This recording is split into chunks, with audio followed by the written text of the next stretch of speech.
Hey everybody, this is Rydo and we're back to the minigame podcast for Monday, April 7th. We're starting again later than I would like, so this one's going to go deep into the night, unfortunately. We'll do maybe an hour of warm-up and then we will jump into the video game news. Still working on my macro. I think I've resolved to do. Nothing really happening on Yu-Gi-Oh! Master Duel. Is I'm just going to double up the number of tabs to see if that fixes or significantly reduces the chance that one tab is going to be asleep by Firefox's standards, by UI Vision standards. There's just something weirdness there that is happening, and nothing else seems like it's going to fix that problem. So I guess what I'm going to try and do is have all the tabs that I work on to make all my news sources open up pages be double, and then at the very end I will activate a close duplicate tabs extension, which hopefully I can automate that, and then that seems like that might be the only thing I really can do. Like, there doesn't seem like there's any other possibility of fixing this issue until the creator of UI Vision, which I'm starting to suspect is not either the actual creator of UI Vision or is just mentally not the same person he once was, fixes the Manifest v3 issues that he continuously seems to have in UI Vision, newer versions of UI Vision. So we'll scroll down the 24-hour peak concurrent playlist here. We're seeing Schedule 1 is staying strong, Repo is staying strong and growing, both of those. Monster Hunter Wilds is staying strong. So it does definitely see like there's a point here where Counter-Strike 2, PUBG, Dota are always just going to have a number of either actual players or bots, and then the race and competition really is for 4, 5, 6 and below. Marvel Rivals still high here. I know Marvel Rivals announced something new. Not sure we have any actual news story. And yeah, as far as news goes, we live in interesting times, to quote the old Chinese curse. So lots of weirdness going on overall. It is interesting to see something like Hearts of Iron 4 above Red Dead Redemption 2. But then I guess that is a pretty old game and mostly a single player game. Since I've finished doing taxes and mailed those off, I'm under a lot less pressure now as far as a time crunch. Yet another medium emergency has popped up, although it may very well not affect me at all. But it is something to potentially consider. Although I can't imagine it would really affect me at all. But yeah. With the more free time though, I haven't just immediately sprung into being more productive as far as cleaning and decluttering and remodeling. I'm doing a little bit of here and there, but I am kind of taking my time on it. There is certainly the tariffs are supposed to kick in very soon now, like within a matter of days, and I've already seen people. It's interesting when you have like games called Waifu making the top 100. Yeah, I've already seen people in other countries being surcharged because of anticipatory tariffs, which I imagine a lot of that is just people being greedy and not really knowing anything. One of the things about the tariffs that was not as well described, and I'm not going to talk about the tariffs too much here today, though, is that there was a de minimis exception, and the Trump administration got rid of that. The de minimis exception meant that small things less than like $200 or some amount like that, were exempt, which means the whole imports and customs departments were doing a lot less work than they once were, or shipping companies were doing a lot less work. Now everything from a penny onward is potentially going to be tariffed, which means every little small Tuya smart home device that I love to purchase is also going to be in there, and everything you get on Amazon that's not coming directly from United States, which is almost everything, is going to be more expensive.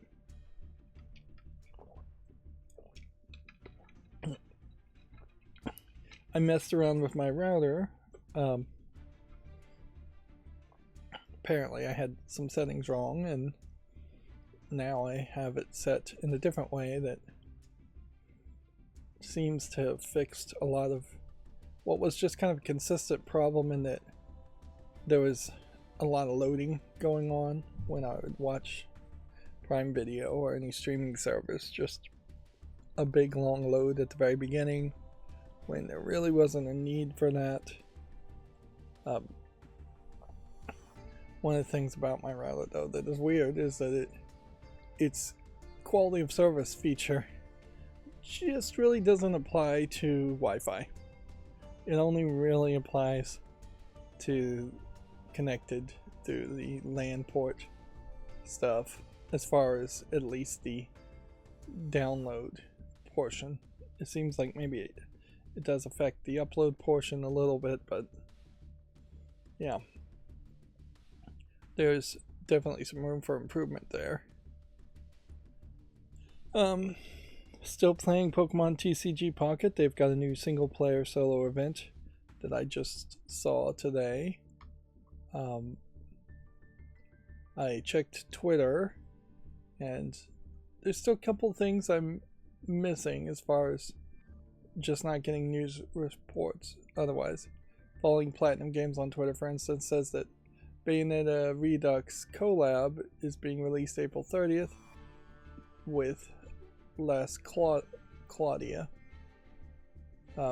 which I assume that means this collab happened once before, but I don't even really know what Les Claudia is. It's obviously some kind of gacha game, but yeah, it does seem like that is the level of which Platinum is using Bayonetta and the characters from Bayonetta at this point, is that they are just doing collabs. We don't really have an update on the hardware, so we don't really need to show this chart again, or we'll show it really fast. I'm still playing Memento Mori. Made a little bit of progress on my first account. I'm actually at the end of basically the majority of the story mode, which is to say that I'm almost to the point where I would be defeating the Pope of the Church of Longinus, which is a bad church that created the witch hunts that are harming the land. After that point, it seems like all expansions go to alternate universes and alternate timelines. So as a gacha game, it keeps going on and on and on, and just gives them excuses to continue to introduce new characters. which is the exact opposite of what I feel like might be happening with Magica Modica, etc., whatever it's actually called on my cell phone, in that I feel like just a week in, which it feels like I've only really been playing for a week, I am really, really close to hitting a max level. And there is just this problem with any game based on an anime, in that most of the content creators of those animes or mangas, whatever it originally was, the true artist people, aren't just going to be willing or have the time to constantly create new versions of characters or new characters. And so it feels like a week in, I already have 80% of the characters.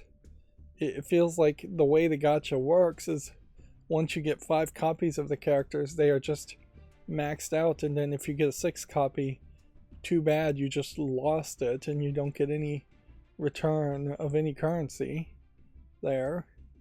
Seems like if you go through the single player experience, you're getting enough free currency to get almost everything, except for there's one character that it seems like you can only get paid. But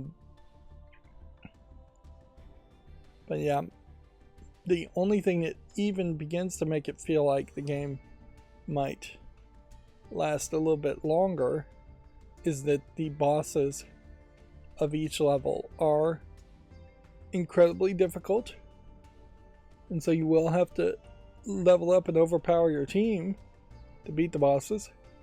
And there definitely was a fight there where I feel like I spent maybe an hour just in one boss fight, and it wasn't a case where I was actually going to die ever, because I have actually a really strong defense, but I also just was not making a lot of damage. 3 out of my 5 characters in the game are doing 10 or 20 damage when they attack, and then 2 do like 500 to maybe 4,000 in the right situations if you've broken the shield and done a lot of extra damage to increase the multiplier. But the enemies themselves have closer to 100,000 health, so it's just getting longer and longer.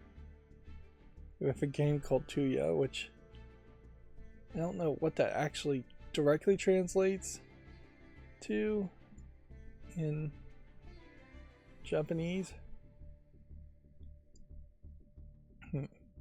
Clearly it has no connection to the Tuya smart home platform, though.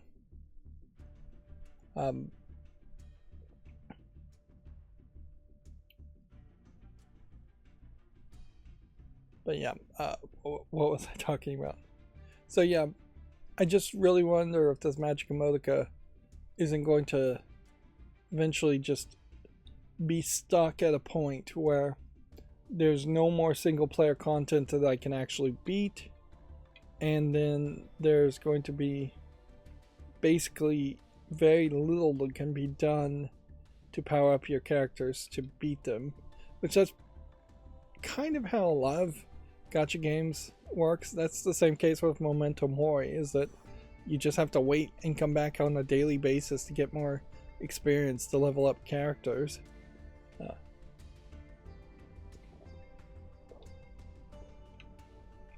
But yeah, I haven't really seen anything in Magica Modica that even says that there's a really great way to increase your max level. So once you hit that max level, you're just going to be stuck.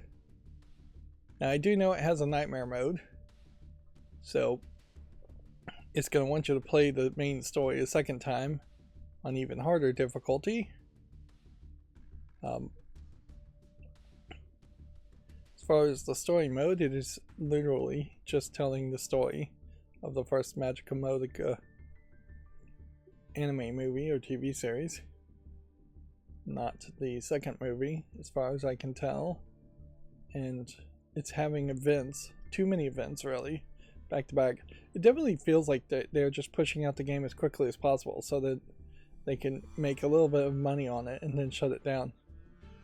Inherently, you have this problem where Aniplex is an anime studio, and they're I think a subsidiary maybe of Sony or something nowadays. So it just doesn't feel like there would ever really be a case where they would put a reasonable amount of attention into any video game. And as such, it does feel like these are not the kinds of things that would ever last that long. And I can't help but feel like I've also kind of just wasted my time by playing it when I would have done better, frankly, to have just watched the anime. Speaking of watching things, I was testing out Prime Video and started watching one movie, which I'm not sure I even remember what the first movie was that caught my attention on Prime Video.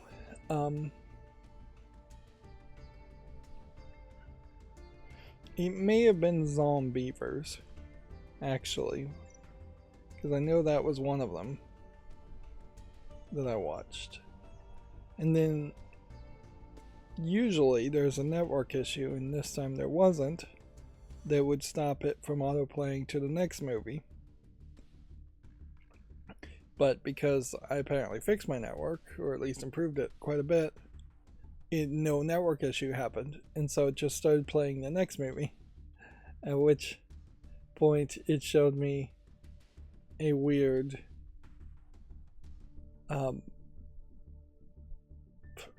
like 1960s, you might call it porn. There was a lot of topless women in it, but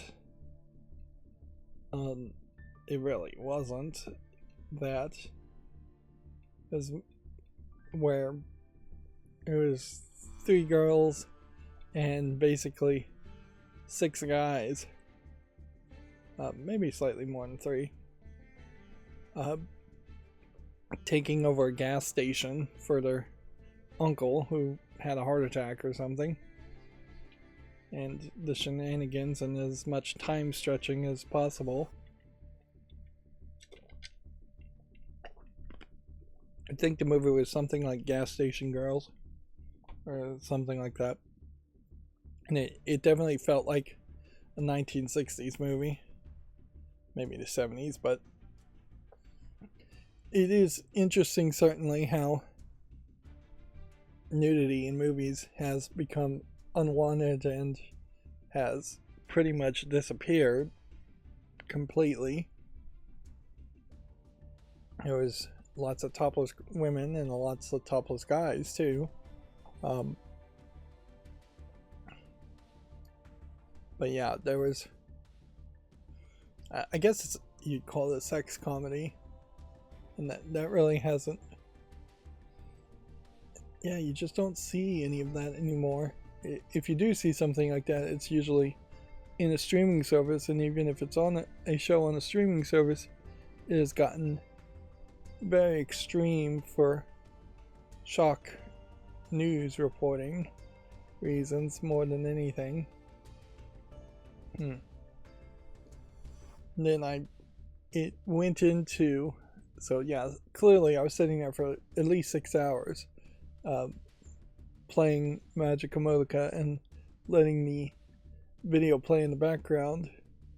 It transferred over to this other British movie, I think it was called Virtual Sexuality, where this girl, through the power of magical VR, accidentally turns herself into a man, which weirdly is very much a bait and switch movie in that it feels like you're going to follow this girl throughout the course of the movie, and then you end up actually following a male through the course of the movie, so you see a lot more male nudity. And And yeah, again, it's almost a exact flip of Weird Science, except for instead of it's two guys making a girl, it's one girl accidentally making a guy and then learning that the grass is always greener on the other side, basically. I feel like it moved into another movie, but yeah. So yeah, there definitely is a danger here in that now that I've fixed my network, streaming video will just keep on going forever and ever and ever, and it will get back to the idea of having the boob tube on and just always having TV on, which is not something I really want, because if I'm going to be doing anything, I'd rather either be making content or at the moment still trying to declutter and clean and remodel.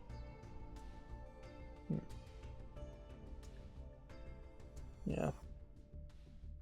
One of the things I've been working on is putting up track lighting, and two things I can say about track lighting is that one, the screws to mount it to the ceiling are going to be loose pretty quickly, and two, you cannot cut them with tin snips, which is what I had hoped I would have been able to do.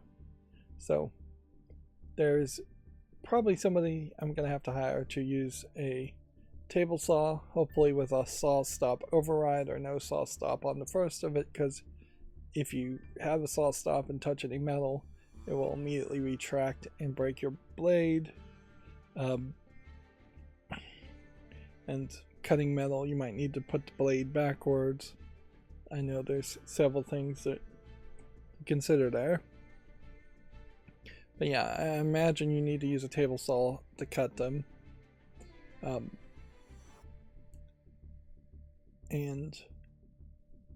Or a hacksaw if you were going to do it by hand, which, yeah, that probably would work too, but it would take a lot more effort, and I wouldn't be surprised if the hacksaw method looked way worse. But yeah, you would be incredibly lucky to get the track lighting to fit perfectly. They don't come in a wide enough variety. Now I do think I could probably measure once and then take them all to Home Depot, and Home Depot may very well be willing to cut the track lighting. But they, I think, charge you like $5 a cut, and maybe they don't cut metal. They do cut wood for people, but they may very well not cut metal. And who knows if the person running the blade there has any real experience, specifically in this case. And since the track lighting have electrical wires and bits of plastic in the middle of it, I don't know if you really should be taking those out and cutting those separately. Or if it's better just to do it all in one go while everything is being held together and sandwiched by the two ends. Which, that's the other thing about track lighting that I can tell you, is that if you are changing the ends, which somehow I managed to do it where I had to change every single end, because there's, on H track in particular, there's a 2-wire side and a 1-wire side, and it's backwards on everything that I've set up for some reason. But yeah,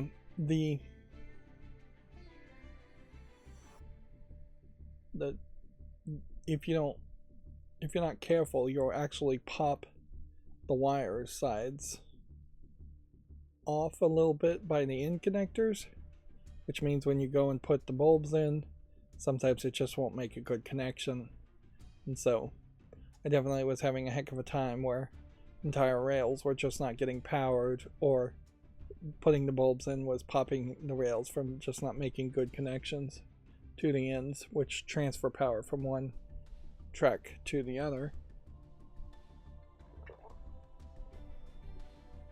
Yeah, and there's definitely a danger of being tempted to go in there and try and reposition the tracks while it's energized, which I would heavily discourage. And the way I've wired it up is there was a in-ceiling recessed canister light, and I bought a 3-way splitter for the track lighting, and then an adapter that would turn the light bulb socket into just wires, and there was a hole punch out for the 3-way canister, and I just punched out the holes, cut some wires in that 3-way split, and Wago connected them to the socket. But doing it that way, there noticeably was not a point where you could mount a ground connector to the ground plane of the lighting. So I took one of the screws that connected to the ground connector, loosened it, and screwed a copper bare wire, and then connected it to the metal of the recessed canister, crossing my fingers that the person who put in the recessed canister did it right and actually connected the ground wire, safety ground, assuming there even is a safety ground there at all, to the ground wire that would go to your circuit breaker. Now, if they didn't do that, then if something bad happened and the outer part of the track lighting was energized, well, it would just be energized, and anybody touching it would get electrocuted. So you'd have to be fairly careful there, because you do want that extra safety. But also, it's on the ceiling, and very rarely are people going to go up there. Like, I'm going to put the light bulbs up once, position them, and be done with them probably for the entire life of them being installed. But yeah, putting it up and getting it straight to the eye is a more difficult task, because none of it is actually centered the way it's been installed, or could have been installed, towards the hallway that it's in. So I just have to get it straight to the eye, and as the tracks get longer and longer, there is a real chance that you're going to end up having to remove a screw, tilt the tracks a little bit to the left, a little bit to the right, and then put in a new screw to keep it looking straight. But yeah, with the 3-way splitter, I'm also doing like 3 tracks in one direction, 2 tracks in one direction, and 1.5 tracks in the other, which you're effectively just creating parallel connections on parallel connections there, and the bulbs are only 15 watts, so it should be fine. The entire circuit is going to be running at least 12 bulbs at 15 watts, so if they were all at the maximum wattage they were taking when they first got turned on, you're talking, I guess, 105 watts in total. So 105 watt bulb, if such a thing existed, is the equivalent there. You're not getting too bad. If you were getting to 150, 160 watts, you're probably pushing it a little too far. Plus, with 15 watts pointed in different directions, you definitely are getting much better distribution of lighting and much more control of the lighting. I wouldn't inherently recommend track lighting if you were just going to have all down lights, but it is a long haul with a lot of paintings on it, so the point is to point the lights at paintings instead. But yeah, if you were just doing downlights, that would be kind of wasteful, but you certainly could do that and then maybe get some paintings later whenever you felt like it.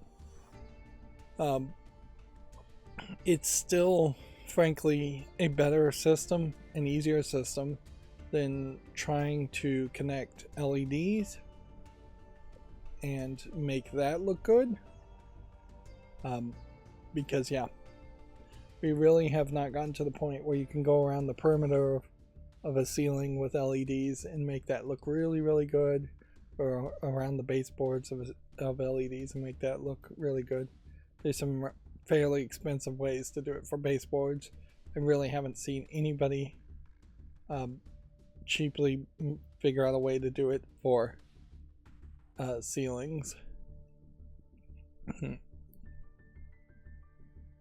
My chart here, by the way, which I've been sitting on, has not been updated in probably a couple of weeks because of the macros being rewritten. So no real reason to be sitting on it. I did wake up to some weirdness in that all the Blackwell games seem to have been updated with a config tool of some sort, which I'll want to go back and see what that is all about. But yeah, it definitely needed that. It definitely seems like it's weird to get it just now. It's not like a case where any of my footage has actually aired or been seen, so it's not a reaction to my footage, certainly, and it's not a case that these games are new. These games came out in a remastered form in like 2011, 2013, so I'm talking 12 years ago.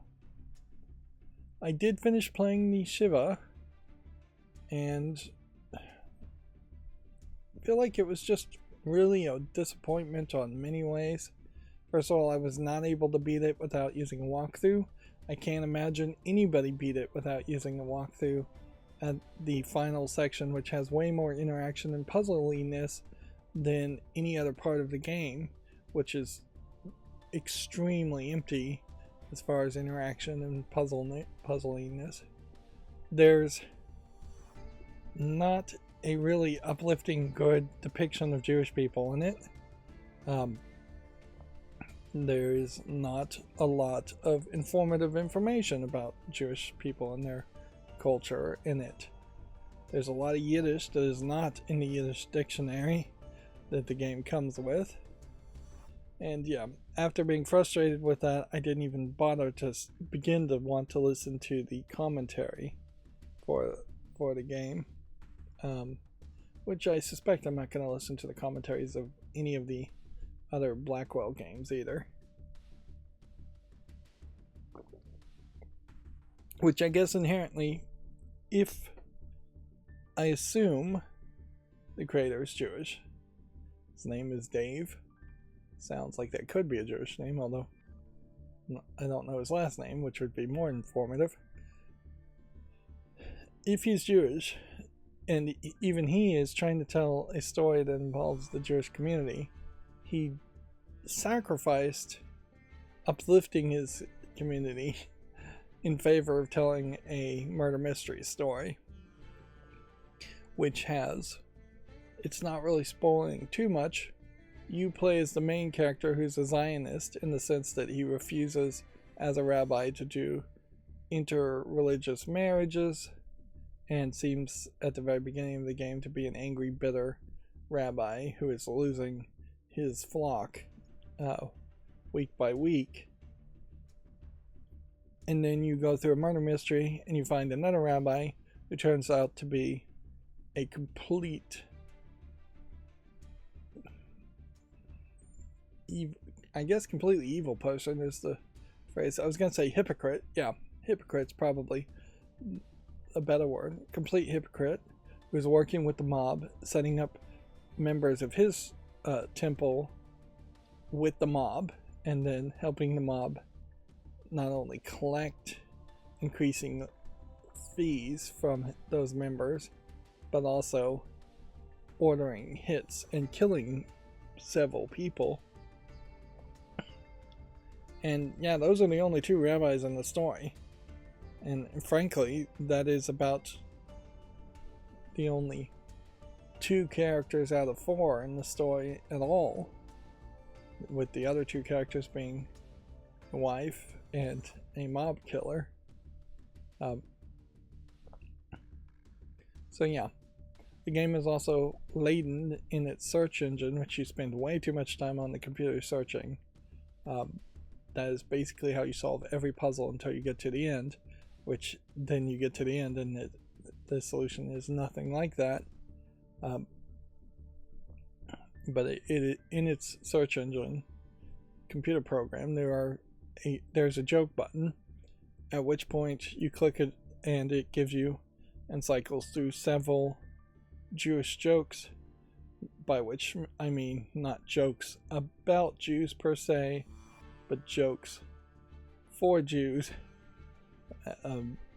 by Jews perhaps, which, okay, they're kind of old. This game came out originally in 2006, so some of them, like one of them mentions Monica Lewinsky, which in 2025 is not a really recognizable name for a lot of people.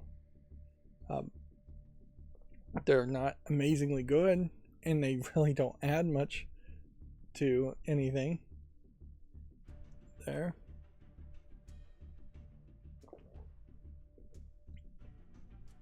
So yeah, at the beginning of playing the Shiva, I wondered why aren't there more recognizably Jewish people in games, but generally I guess they don't mention in video games if characters are Catholic or Protestant or Muslim or Hindu or Buddhist or anything like that anyways, and it's just easier to not touch on these subjects than it is to try and touch on these subjects.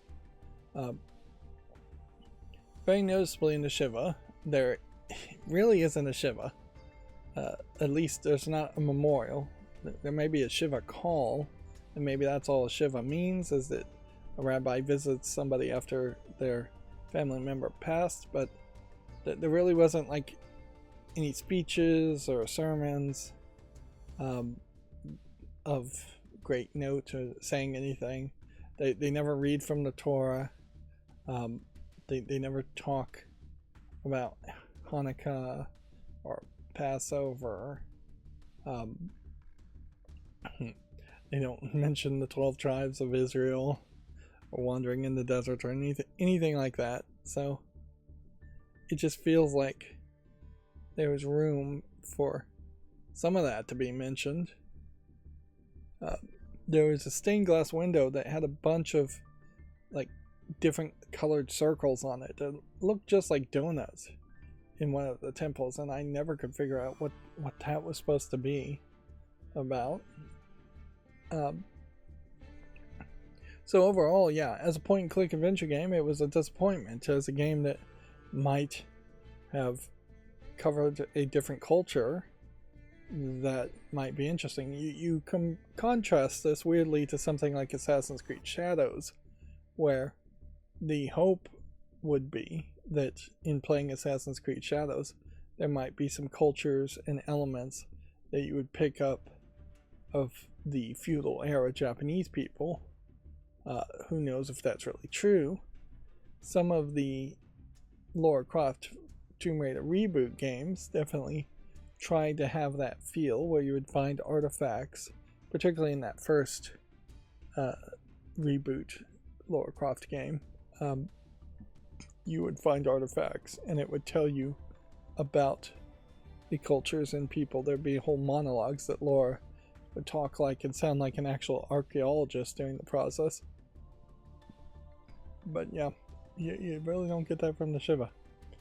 And while there are Easter eggs to the Blackwell legacy in the Shiva, it doesn't actually play a role, so you really don't need to play the game before playing the Blackwell series, even though the commentary is going to go back and mention the Shiva, which according to the creator was fairly well received, but I think well received is a relative term, and that it may have been very well received on the Adventure Game Studio website, and when you start to treat it like a commercial product, You're just playing in a whole different ball field at a much higher standard. Yeah. Haven't gotten back to playing Memento Mori on the computer. I don't think I would do that.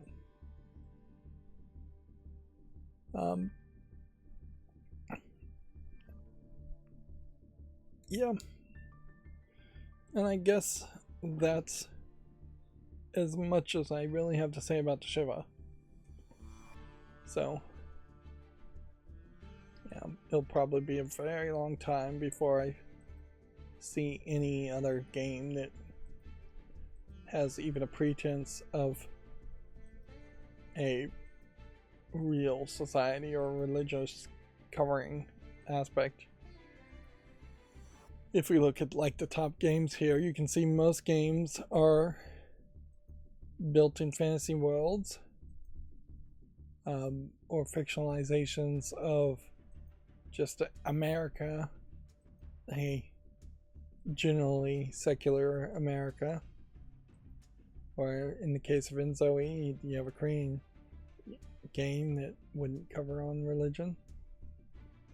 And I don't want games to get particularly religious, but I do still feel like there's room that if any actual devout group of people could get together, they could probably cover their religion and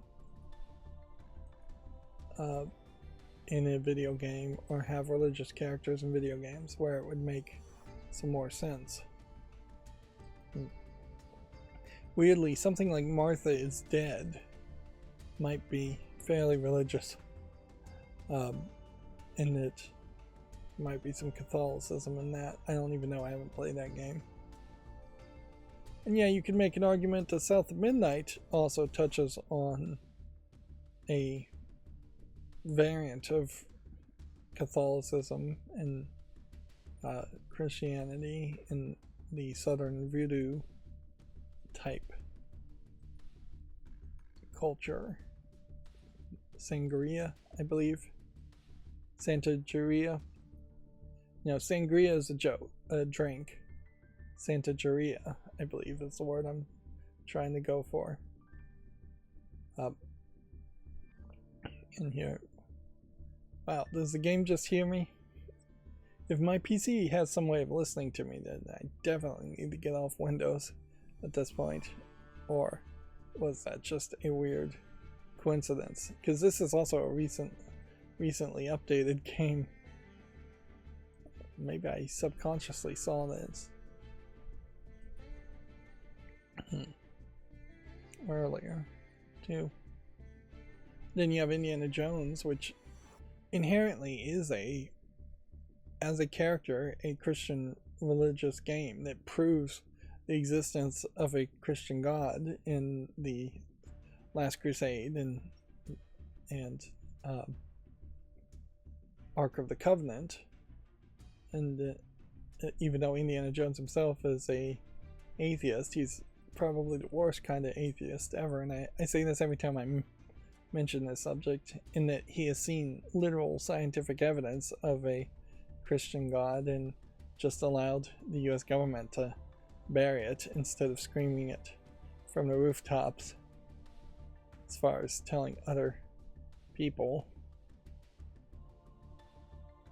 Like, at the very least, what Indiana Jones should have done is he should have brought together a group of trusted professors, had a private dinner party with these trusted people, and then told them. So at least there would be a cabal of professors who knew the truth and like sworn them to secrecy. So that might have been an interesting twist on the Indiana Jones series. And you could even do it now, as far as, hey, Harrison Ford is too old and doesn't really want to do another Indiana Jones movie, instead of making a movie that tries to, wow, this one $12.14 for Bellotro. I am tempted to get that. inherently, I don't know if tariffs are going to affect digital goods any, though. But yeah. Instead of making a movie where you're trying to have his son replace him, which that didn't work, Shia LaBeouf playing his son, and then making the most recent movie, which I haven't even seen, try to replace him with a seemingly random female character. Also, that was not particularly well embraced. The idea of, hey, here's a secret society that Indiana Jones created. They know these artifacts exist. They're out there seeking those artifacts that could create multiple new Indiana Jones characters running around doing what Indiana Jones did, or it could create a society that just supports Indiana Jones and sends him off on missions in the same way that James Bond has MI5, I believe it is, as far as who he works for and gets sent on different missions, which would solve the weirdness certainly with the Indiana Jones movies, in that every single one of the first 3 movies he is basically forced into going along with the adventure instead of really wanting to go with the adventure. Here we can see Bleach Rebirth of Souls is still mixed. Is this one out of early access?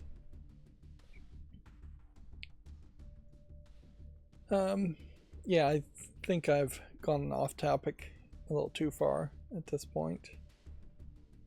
Go ahead and put this on the wish list. Though, this one I'm not sure is actually going to come out ever.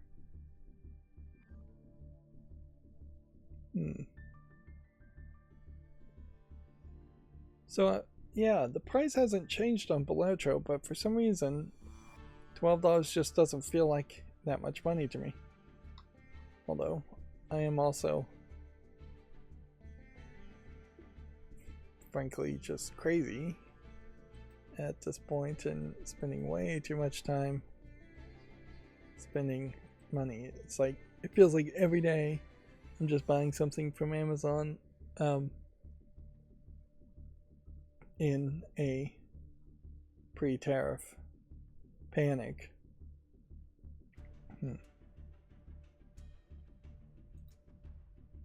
But yeah. Yeah, I don't know if there's really any religions here at all. There's some tarot, we see. There's also that game Inca, which that certainly has religious elements too, in that you're playing as a nun.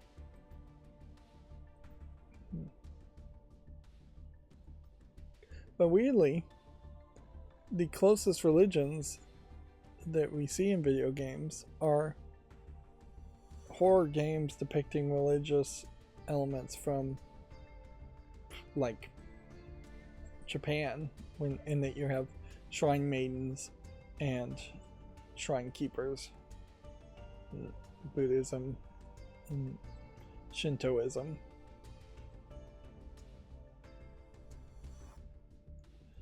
Yeah. The weird thing there is you definitely could have a horror game where you were playing as like a Catholic priest, and you would have some kind of, this one's still pre-order, it's not out until tomorrow, and yet it's rated very positively for all the people who paid for early access.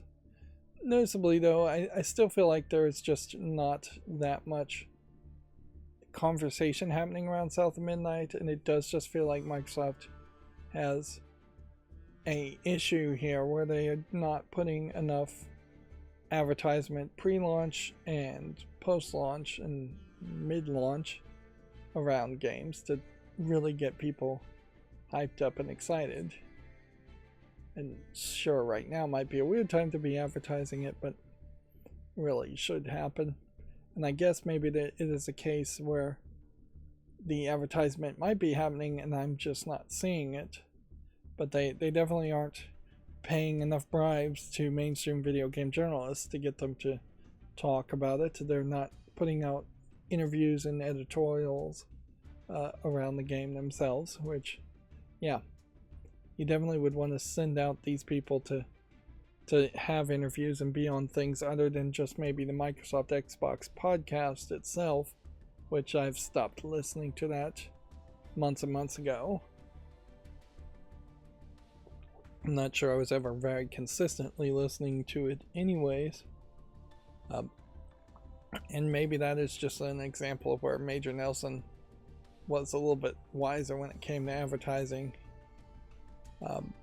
Well, the new guy in charge is not. Yeah, I bet this game doesn't ever actually say the word Santeria. Because that is probably too directly associated to, bleeding out chickens. But it definitely feels like it's in that vein.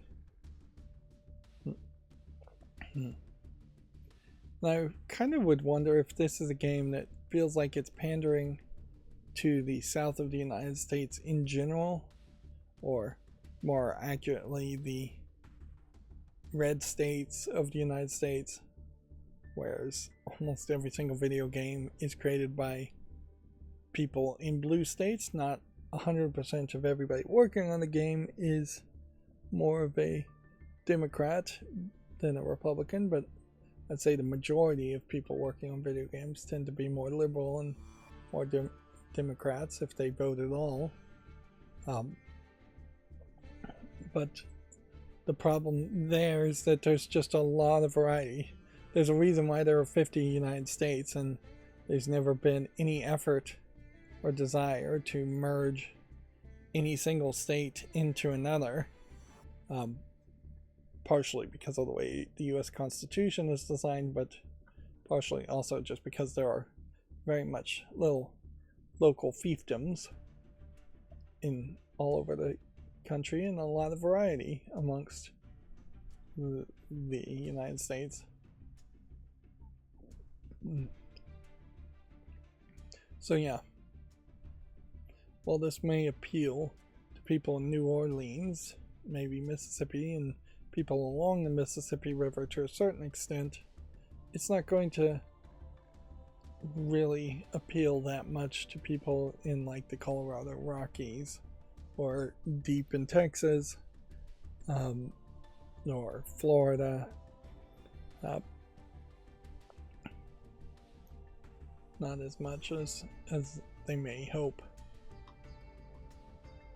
It is a unique game, and I do like unique games, but then there is also an argument that it might be a niche game, and thus it will just never really have a big audience. We probably are doomed at this point as far as the prices of refurbed or Steam Decks. Yeah.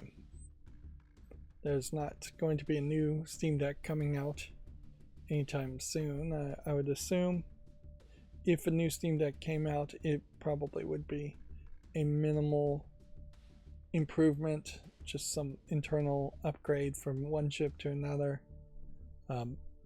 Be very easy for them to source a different person to get a different kind of Wi-Fi chip or internal storage, something that's pretty easy to replace, drop in and replace in the manufacturing process.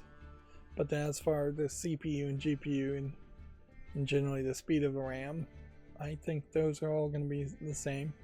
Plus the Lenovo Legion Go S with SteamOS is not out, so it's almost out, but yeah, it's going to be expensive, and with tariffs it may be even more expensive. So yeah, today is probably as good of a day as ever to buy a 512 Steam Deck OLED if you want a Steam Deck. Otherwise, save your money for the hard times in the future, which would be to buy the Switch 2, or whenever a proper Steam Deck 2 comes out, or whenever some other SteamOS device comes out that beats the Steam Deck. It's interesting to see The Last of Us Part 2 Remastered being played on the Steam Deck. But yeah.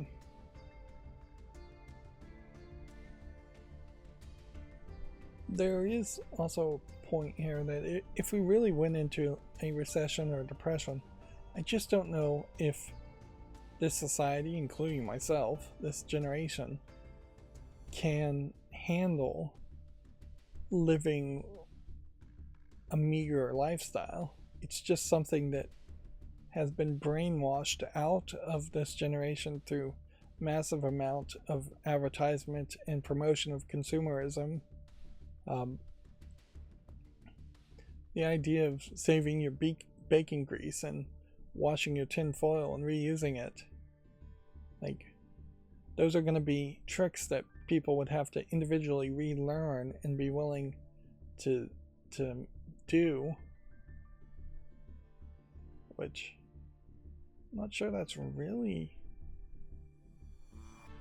the way it's gonna go.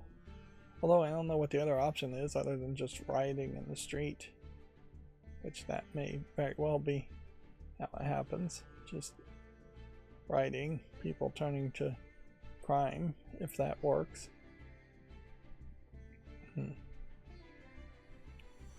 But yeah. Personally, I don't really know how to live a meager lifestyle. Particularly on like bills and things. Like, I don't know how to make electricity be used less without making myself be miserable with less air conditioning, or not using a computer at all and turning it off, which I'm not sure that really even saves you that much electricity. Probably does a little.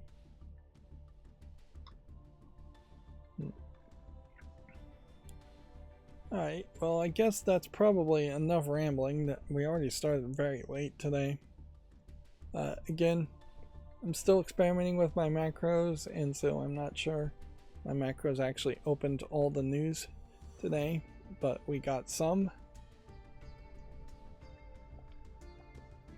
At one point when I programmed my macro, it was seemingly opening tabs. It almost feels like what Firefox does is it gives a specific ID number to tabs, and then if you close the tab, it doesn't clear out that ID number and just leaves it there. So my macro seems like it's capable of opening up a tab on accident that was closed before.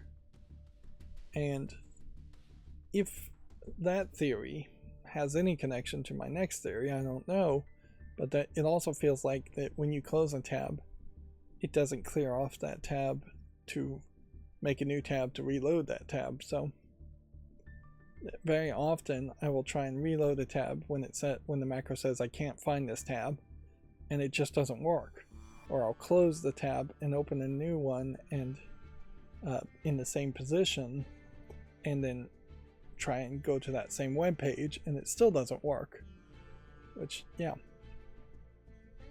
it's all just very mysterious and almost magical in the ways it finds to not work, when the coding is super simple and super obvious. So if UI Vision worked, if Firefox worked, this should just happen. Oh, and it's not very video game related, but apparently Thunderbird has announced that they're going to try and make some kind of service to compete with like Gmail and some of the other Google suite of office software, like meeting scheduling and things like that. Which, okay, that sounds good. Like, it is kind of crazy that a vast majority of people today, if they were going to make a new email, would be using Gmail. I can't see a real good reason why you would use Hotmail or MSN. I think that's Hotmail again, or Yahoo Mail or AOL, if you're going to have an email at all, which I think you still really do need an email, because there's just going to be a lot of banking apps and things like that are going to expect an email to occur, although you can certainly have an email that you don't really monitor that much and just be all about using a messaging service instead, whether that's Facebook or Twitter or Instagram or something like that. Anyways, let's go through the Video Games Chronicle articles. Try to go through it fairly quick. Let's see, some of this may be older stuff again. Apparently the Elder Scrolls on Oblivion remake could be released at any moment. A journalist claims Oblivion remake could be released this month. If it is released this month, I would suspect that it's not going to be much. And it is Jeff Grubb that is making this rumor, which his consistency on being accurate is low. And that inherently Giant Bomb has become a much worse news site anyways. But when the second they gave Jeff Grubb a weekly podcast show where he's supposed to be talking about rumors and speculation, they put pressure on him that he was willing to accept to constantly make rumors and speculation and talk about it. But yeah, he has noticeably been fairly inaccurate, and at least in one incident he has been very flippant on their podcast about the truth. So like, he was sitting around the table talking to other journalists and he was saying the wrong thing. They eventually had to stop him and correct him, and then he basically said something along the lines of, "Oh well, I don't care," which, yeah, the second you have a journalist saying, "Oh, I don't care about the accuracy of what I'm saying," that's a real problem. And perhaps that's something that's encouraged with the sitting around talking with your friends style of podcasting, is that there is less of a real interest in stating accurate facts. But yeah, the Oblivion game, since I haven't played it in particular, I have no real nostalgia for it, but I can't imagine that the game is particularly big, and I can't imagine a remake can do much more to it without drastically changing the whole experience. Like, the proper way to do an Oblivion remake would be to have almost a small landmass in the middle that represented the original game, and then you change almost nothing in that small landmass in the middle, and then you just expand a giant ring around it of extra content, which, yeah, I guess that could work pretty well.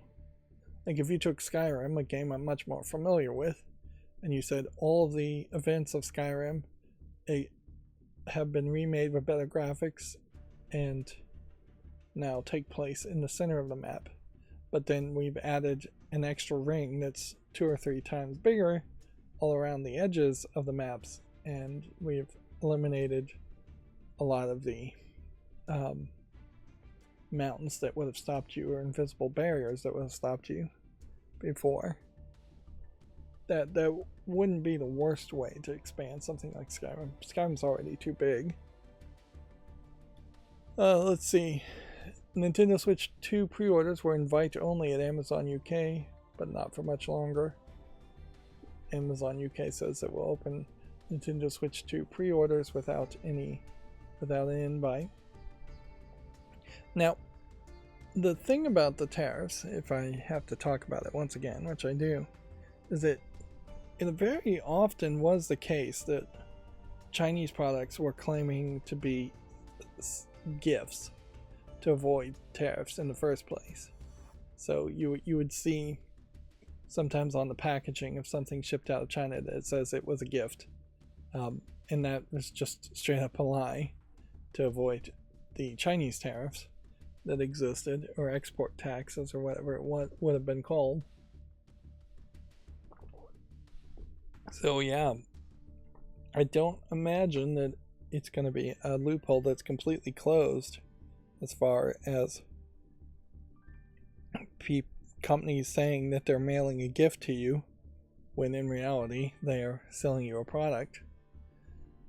Furthermore, on that idea, it may very well become the case where if you know somebody outside of the United States, you might very well do well to have them buy a Switch 2 and ship it to you from that one country to America as a gift. I did, however, see something on Reddit where somebody shipped a 3,000 copy of Pokemon Yellow, which I'm not sure even a mint version of Pokemon Yellow really should be worth $3,000, and seems like the customs agents decided to break open the sealed packaging and destroy it, which, yeah, there's also a danger in that. But yeah,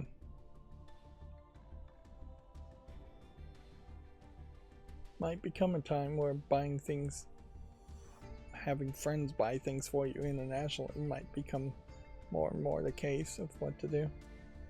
DF Retro did cover the Switch 2 a little bit more as far as comparing video for Metroid Prime 4, and it does look like from DF Retro's coverage that you will get just a much better visual experience and performance experience on Metroid Prime 4 with the Switch 2 versus playing the Switch 1 version.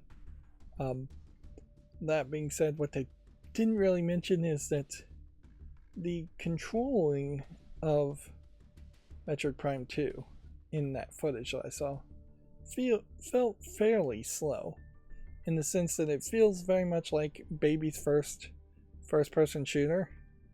It just doesn't feel like there's a lot of enemies on the screen. It doesn't feel like they're moving particularly fast. Yeah, and I can't help but wonder if it is an engine issue and that Nintendo just doesn't have a modern engine that can put a lot more enemies on the screen, or make them move a lot faster, or make shooting and moving of a Joy-Con or cursor faster. Or what? Maybe it is even just a game design concept where they just don't want those twitchy fast-paced games. But yeah, the footage I saw of Prime 2 definitely felt very far away from something you would expect from something like Fortnite. Assassin's Creed Shadows new patch improves the PS5's Pro visuals. It also adds PSSR support. What is PSSR support?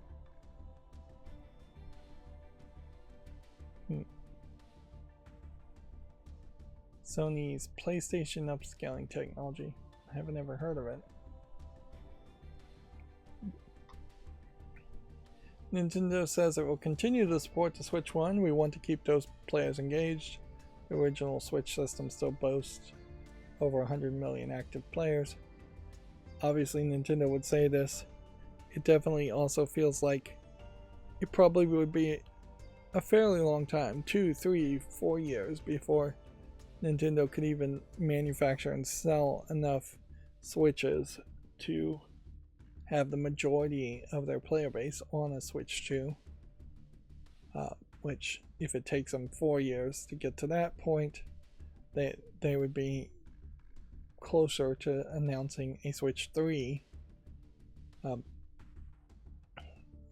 than not. But I imagine you'll start to see third-party support diminish, as I doubt Nintendo is going to force them to release Switch 1 versions of their games. And first-party support will, I imagine, start to dry up after a couple of years, and that you'll just see more and more Switch 2 exclusives come out. And inherently, the offering for the Switch 2 just doesn't feel like it's doing anything special. It feels like it's just catching up to things that were done over a decade ago, as far as the PlayStation and the Xbox, adding achievements, adding chat, adding camera support. It all just seems like it is a game of catch-up. And there's no real improvement or gimmick or new experiment happening here.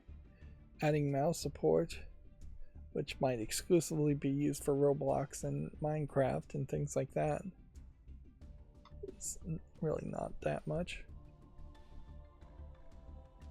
A24's Death Stranding movie will be helmed by A Quiet Place Day 1's director.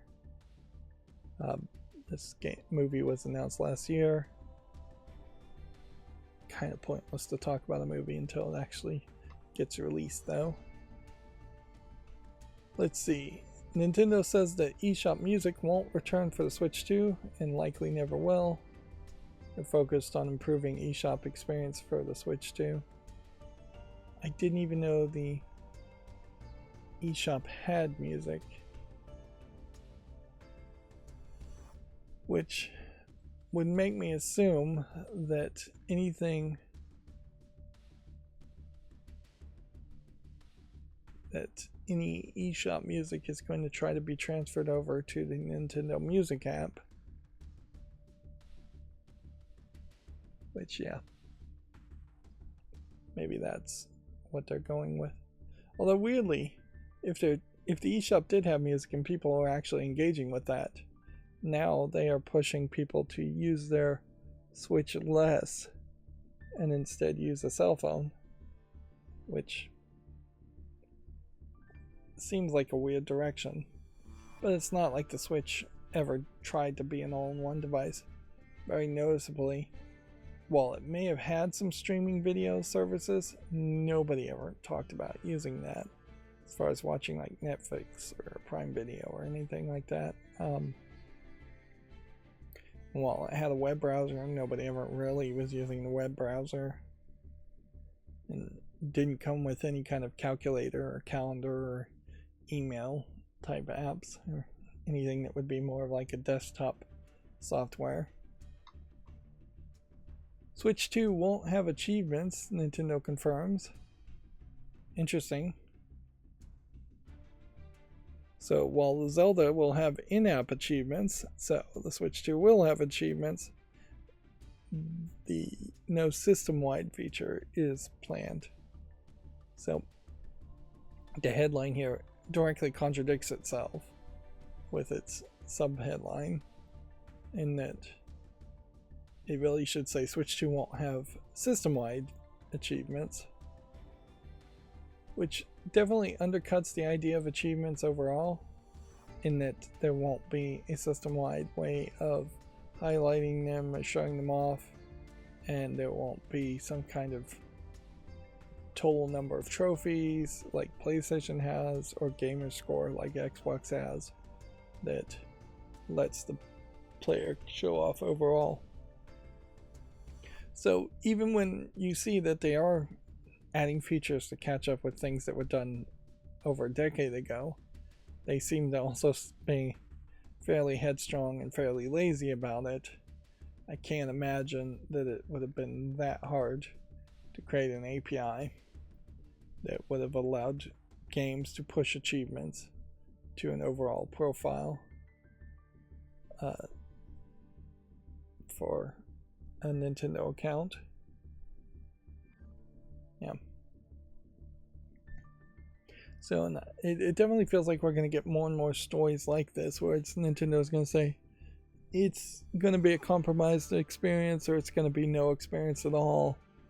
And then to contrast that, Nintendo has just nothing to offer as far as here's the new thing or the different thing we're offering instead.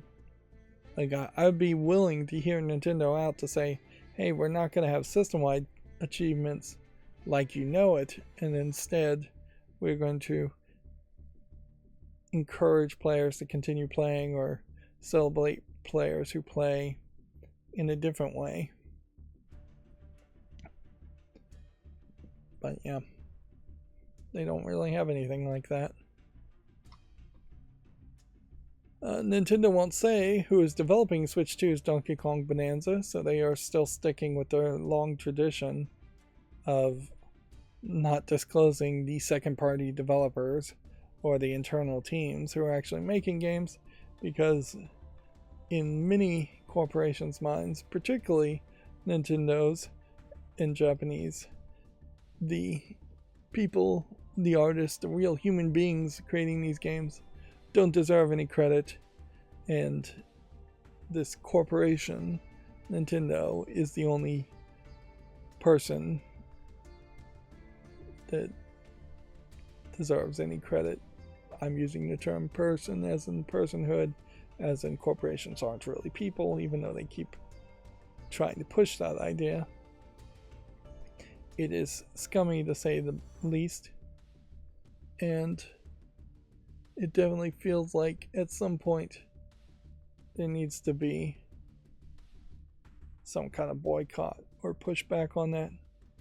Weirdly, I do think we will just see a decent chance of there being a lost generation of Nintendo fanboys, in that Nintendo just hasn't made enough games in the past 10 years. So while people may have dropped in and played Mario Odyssey, they aren't going to be like previous generations who had an NES only and was playing as many NES games, or playing their NES games as much as possible. And then you'd have some Sega fanboys back when the Sega Genesis, and those kids had only Sega Genesis usually, and so there was a real competition, and that led to a increased amount of fanboyism. Plus Pokemon, with just constant amounts of Pokemon games, created Pokemon fanboys too. But for the new generations, I think kids are going to say, well, Roblox is exactly the same as a Nintendo game, is exactly the same as Minecraft, is exactly the same as a PlayStation game, is exactly the same as an Xbox game. And if there is no game, or if they just don't care about Donkey Kong in this example, those new generation of players are just going to move on to something else. Plus, they have cell phones, so they can certainly find other games that are completely outside of the realm of consoles. Let's see, Nintendo confirmed Switch 2 Joy-Cons won't feature Hall effect sticks. Which, yeah. They did say they were going to make them more robustly, but that very well may just mean that they start to have stick drift after a year instead of after 6 months. Legendary birds return in Pokemon Destined Rivals. Moltres, Articuno, and Zapdos are unveiled.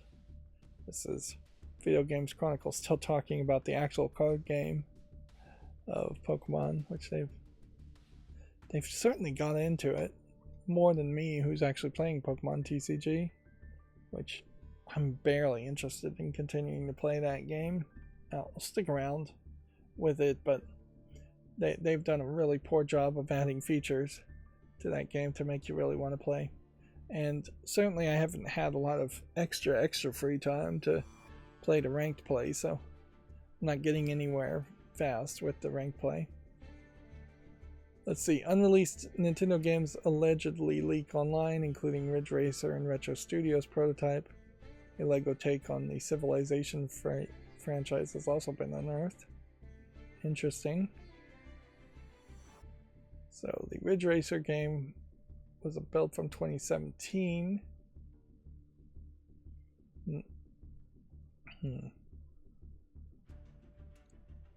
Okay.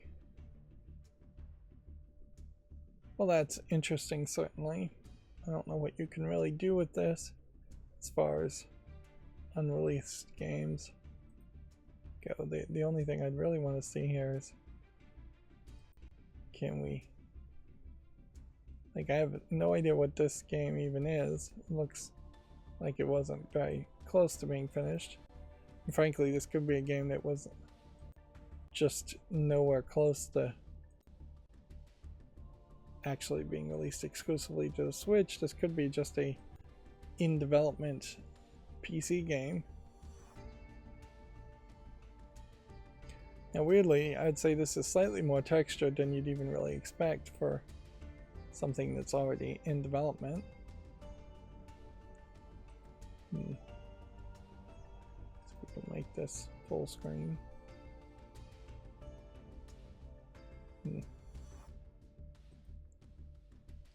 Here's a Ridge Racer game with actual textures on it, and yeah, that does look like that actually could be a game. But skipping around here, you still kind of have the same issues with any racing game, in that not a lot goes on unless you've got Mario or some other gimmick.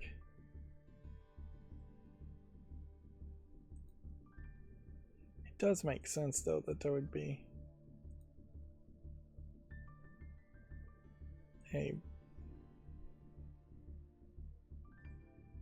I can't get out of full screen here.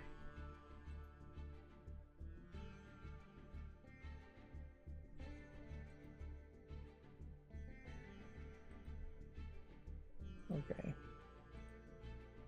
Interesting how it forced me to click continue watching on X on Twitter.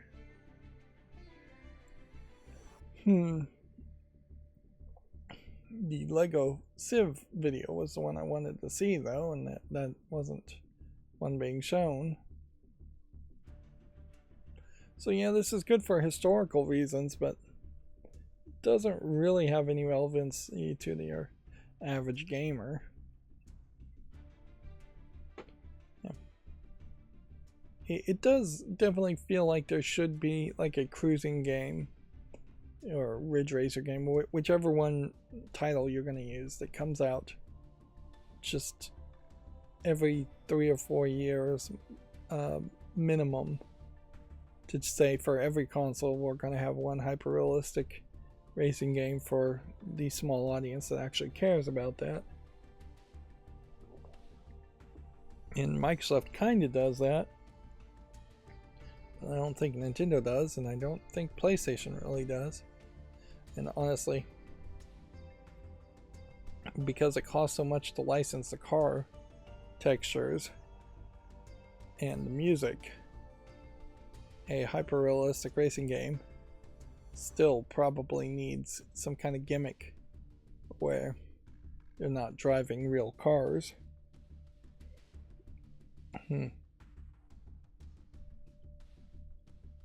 Which, yeah, maybe that is the real trick to do, is make a racing game where you're creating and crafting your own cars that look like cars but also don't violate the license or the copyright of other cars. So you don't have to license that, and then you get cheaper music overall. You could certainly have like a sci-fi, slightly modern sci-fi looking cars, and maybe that would help while having everything else be hyper realistic. Or you could even possibly have old looking cars.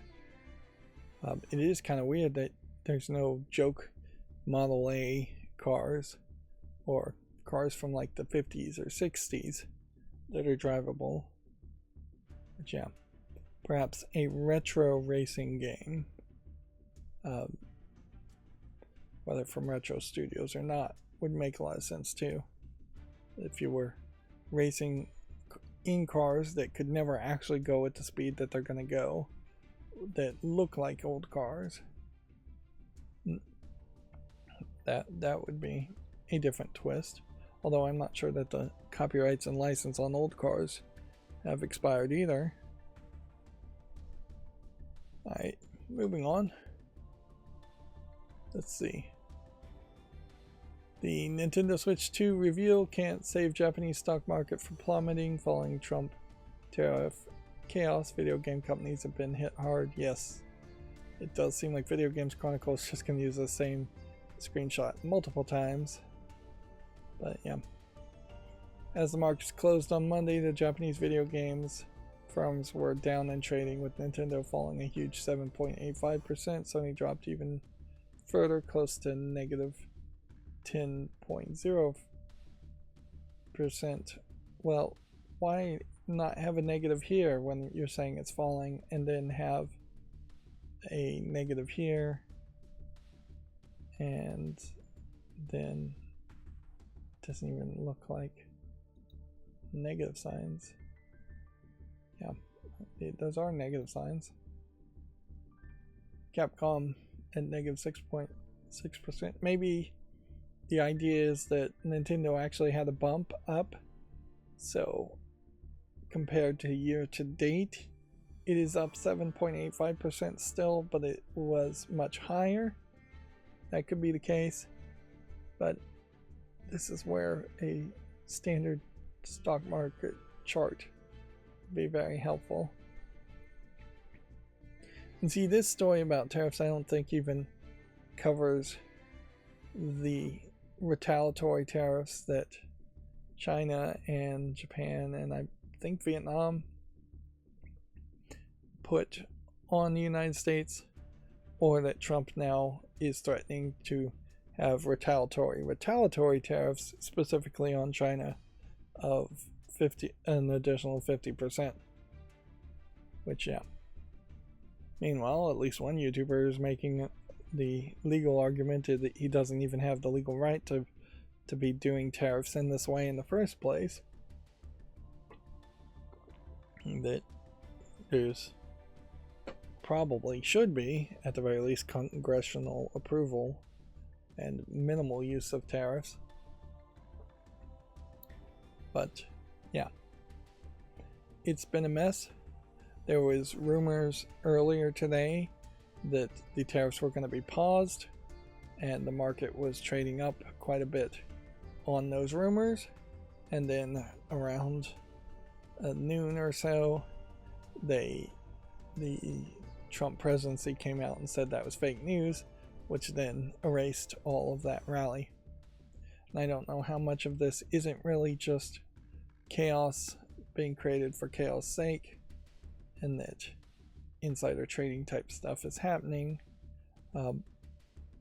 and or rich people who potentially were sitting on a massive amount of cash could buy the dip and let it ride out, whereas your average person probably does not have a significant amount of extra cash, if they have any extra cash at all, to buy the dip and invest in the stock markets.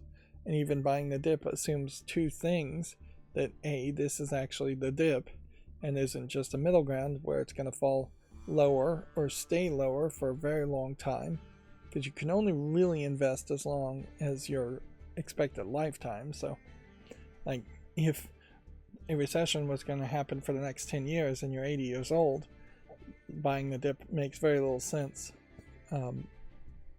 in that case. And you can't really hand it off to children in that case either. So yeah, it gets more and more difficult the older and older you are to buy the dip. But it also assumes that the stocks that you might buy the dip on aren't going to just straight up be delisted or the company goes bankrupt or something like that. Like, because yeah, there is totally that possibility that these specific stocks you buy go below $1 and get delisted, and you just lose all your money that way. Or the companies go bankrupt, and then for some reason in that bankruptcy, I don't know how this would even really work. If it could work this way, these shares become valueless because of that. And then certainly there is just also the possibility that the entire society of the United States could collapse, at which point the US dollar might become worthless, and anything valued in the US dollar might become worthless. There's even talk now I've seen where Germany is looking to remove its stockpile of gold, which is being held in a Federal Reserve Bank in the in New York. Basically, what you see in, I believe, Die Hard 3 is true, and many countries hold actual gold bars in this reserve. And then when they trade gold bars, it is just carted from one cage that belongs to one country to another country that belongs another cage that belongs to another country. To completely remove your gold is to say that either they don't trust doing business inside the United States, or even they're afraid that that gold is just going to be sanctioned and held, which, yeah, I don't think the US Trump presidency has heard of sanctions or figured out how that would happen yet. But yeah, a lack of faith is increasing in the United States economic system, which is going to hurt one of the major industries that the United States actually does is number one in the world at, which is trading and banking. At least one of the top ones, if not number one. And that's going to trickle down to video games, but not inherently be specific about video games. But it certainly is a concern for pretty much anybody who has any money. Blessed are the babies and the children right now who don't have bank accounts and don't have to worry about that, but I think they're going to very quickly start worrying about it as their parents tell them you can't afford to switch to. Or there's going to be a lot of parents that say, hey, we just can't afford to give you gifts like we used to, or toys like we used to, so you just have to play with the old toys. That's just the new way things are going to go. But yeah, kids are certainly not going to like that. Moving on, the Blizzard veteran Bill Petras, art director for World of Warcraft and Overwatch, has died. He worked on Overwatch and World of Warcraft. Wow, the subheadline saying the exact same thing. And I guess with the black and white picture, you can assume this is an obituary notice of sorts. Pretty good outfit. I mean, for a professional picture. Still not really wearing a tie, but you do have a button-up collared shirt. I'd say the collar here looks pretty ruffled, and so you could do a little bit nicer there. He seems like he has a fairly wide neck, and I would say this shirt is probably not sized appropriately for his neck. Probably not for his chest either. It's probably just a little too tight.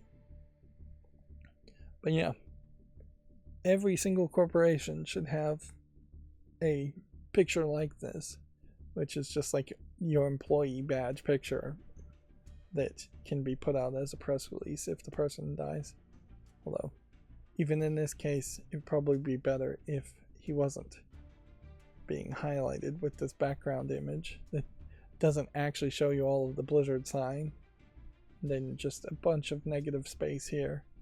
It's not particularly well photographed, in that if you're going to do the rule of thirds in this format that has been stretched to, maybe you get him in one corner of the third and then the neckline here in one, but then you just get this sign here and this sign here.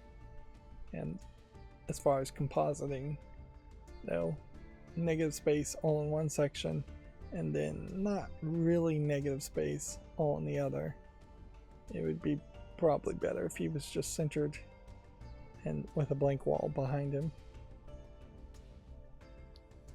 Now weirdly, I don't know any of the people at Blizzard by name, so I don't know this person, and yeah,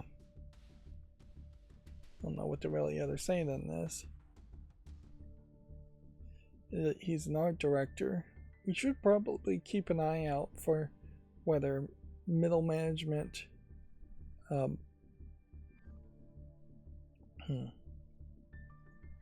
gets more press releases when somebody dies versus associate level employees, because undoubtedly there are probably several associate level employees that have passed on from Activision Blizzard over the years and no press release was put out at all.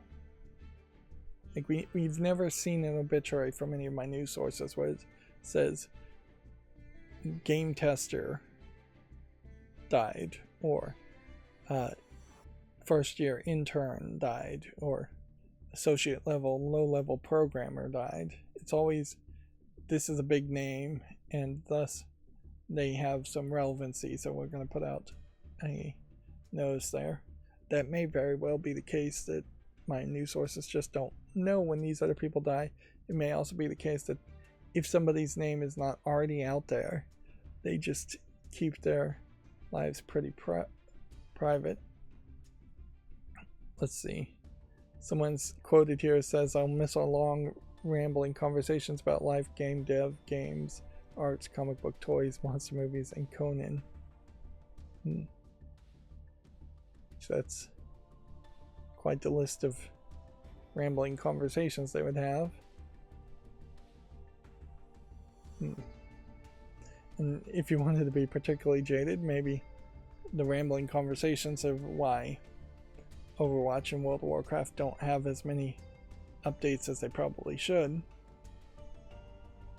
Of course, that would be a very cynical thing to say.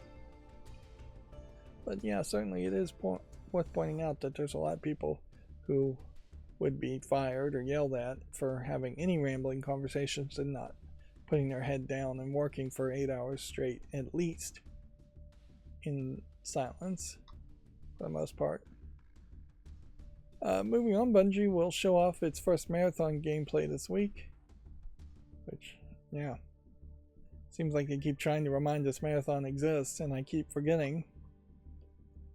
The Minecraft movie has overcome critic panning to become a surprise blockbuster. The film is officially the biggest US opening ever for a video game adaptation, beating the Mario movie, which inherently I feel like if a movie is even slightly well advertised and slightly well put out and published, it will beat the previous video game movie numbers, because I imagine the numbers are just going to constantly go up and up as ticket prices go up and up and competition potentially goes down and down.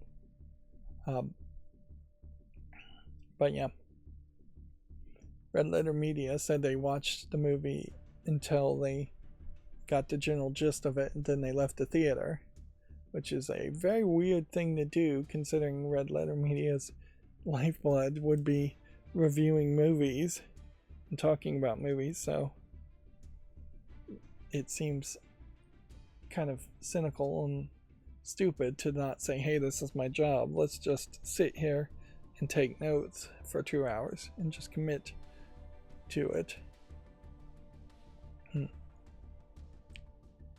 Minecraft has a massive amount of probably on the autistic spectrum fanboys.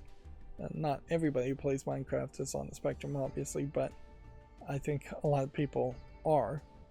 And so all of them were likely going to come on day one. So I wouldn't be surprised if the next week drops fairly sharply. Let's see. It beat Mario movie in the US. It did not beat Mario internationally. Nowhere close. So, yeah, $76 million, $76 million difference internationally, where it's only it beat it by $11 million in the US. Minecraft movie currently rated at 49% on Rotten Tomatoes, although that's still way higher than like the 1% that Sleeping Beauty, I think, got coming out.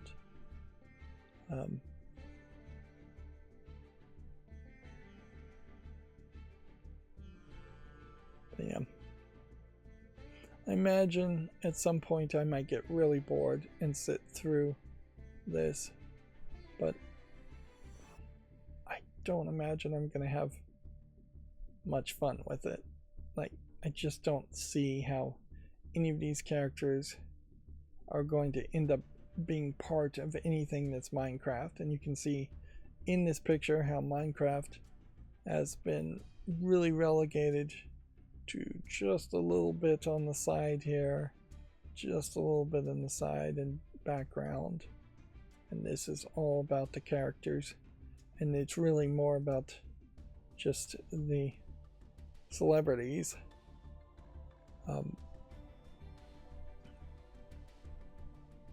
More than I imagine Minecraft actually is going to matter as an element to the game. I mean, to the movie.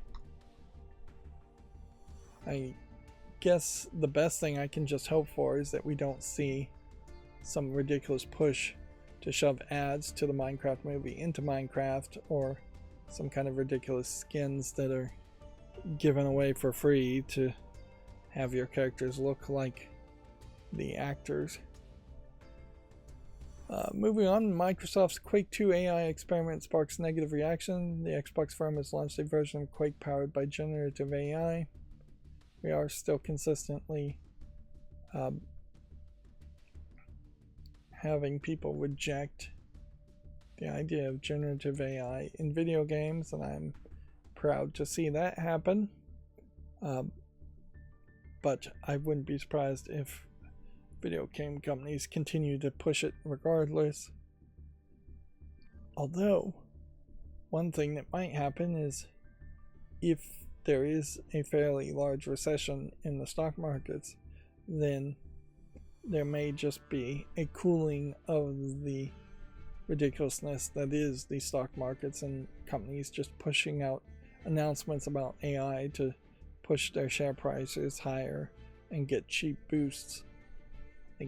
A recession in general could allow legitimate companies that are legitimately profitable, I'm not sure any of those actually exist, to adjust / abandon the generally accepted accounting procedures and actually start to say, hey, we're going to make a modest amount of profit, or we're even going to take a loss this quarter, and we can blame it all on the recession, but in reality we are just adjusting for reality instead of the fantasy that the stock markets have been for years now. The problem with the currently generally accepted accounting procedures is that you're basically not accounting for any debt at all, and so it is a highly made up and manipulated numbers that are being put out to shareholders, and it's on the shareholders to effectively have to sue a company to get the real information, and they don't really want to spend the money or time to do that, because as long as the numbers go up, it makes it look like they're richer too. But almost certainly a significant number of stocks and shares are overvalued for what the company actually would be. If you were to just pause a company like Apple and say, here is your total current assets, if we were going to liquidate Apple as a company, how much could we really get? That number is going to be significantly below what the shares and stocks of Apple are selling and trading for. Even if you were to add in potential future profits at a reasonable amount to the share value, it would still be significantly lower than what Apple is trading for, I'm sure. Let's see. Nintendo Switch 2 website has accidentally revealed Donkey Kong and Mario Kart surprises. Apparently there were some spoiler images.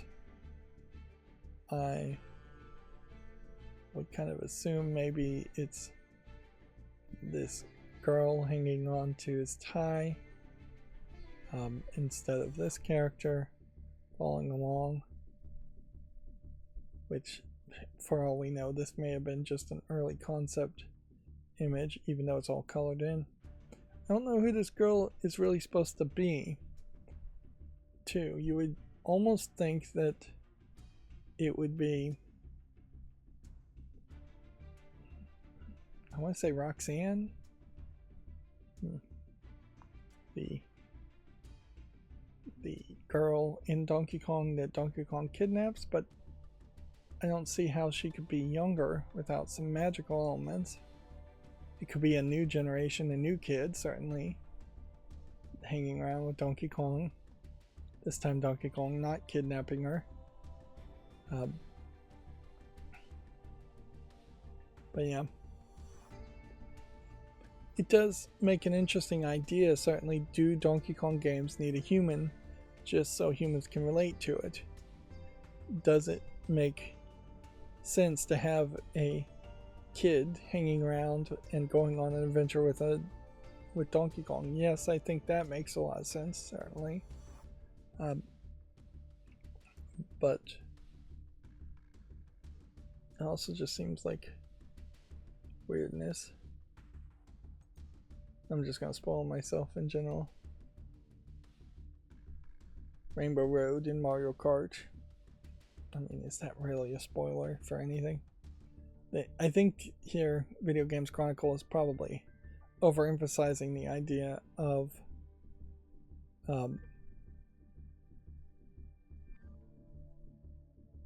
spoilers, when in reality this is just potentially just information. Pauline is the damsel in the distress from 1981 arcade games. But she also appears as the mayor of New Donk City in 2017 Super Mario Odyssey. So you see her as a mature woman and an actual human of human height, where Mario was short and not human, anatomically speaking, in Mario Odyssey. So yeah, a baby Pauline or a Pauline Jr. hanging around might be a cool thing. It might very well be the case that the story starts where you have this baby Pauline that's not the same Pauline, a Pauline Jr. is hanging around and having fun with Donkey Kong, and then she gets kidnapped, and so this is the reverse story. Instead of Donkey Kong kidnapping Pauline and Jumpman / Mario saving Pauline, it's now Donkey Kong saving Pauline. Now, what would have been really interesting, though, if they go in that direction, is if Jumpman / Mario is the one who kidnaps Pauline. And so it's just the entirety of the original Donkey Kong games told in reverse, where Mario is the bad guy. Which that would be very bold to even begin to slightly imply that Mario would be the bad guy. And I bet they would never be willing to do that. Let's see. Physical Nintendo Switch 2 editions are reportedly Switch 1 carts with codes in the box. Nintendo Switch 2 editions will include visual upgrades and more. I do suspect that's going to be the case for some of them. I wouldn't be 100% sure that that's always going to be the case, though.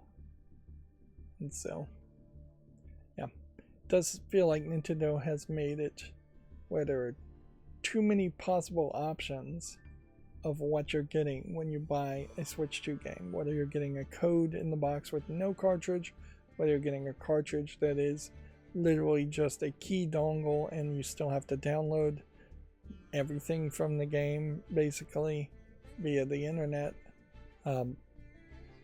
or whether it's going to be a Switch 1 version of the game with a code in the box that gives you visual upgrades that would be almost everything downloaded from the internet. I wouldn't be surprised also if they're not mentioning that Switch 2 game cartridges are just going to have some new level of security on them too. And while we haven't heard anything that says you can't take a Switch 2 cartridge and hand it to somebody else and let them play it, I wouldn't be surprised if there are a few games that have a limited number of installs per cartridge, or only one install per cartridge, or 2 installs per cartridge. In a lot of ways, though, they probably won't implement that until after they stop supporting the Switch 1, and this may very well be the way in which they are going to claim they are supporting the Switch 1, is just by having Switch 1 cartridges with upgrade codes. Although, why have the upgrade code as a separate thing instead of just having a text file on the cartridge? Or taking the serial numbers that are already in each cartridge and leading that to be an upgrade code. Seems like they are weirdly making a system where you're going to have to type in a code when you really wouldn't need to. Moving on, Google has launched its own Pokédex minigame. The original roster of 151 are available in the app. Seems like this would probably be a violation of the Pokemon Company's copyright, so I would assume that this is probably a legitimate collab. I almost want to see it, though. Just don't know what it's actually called.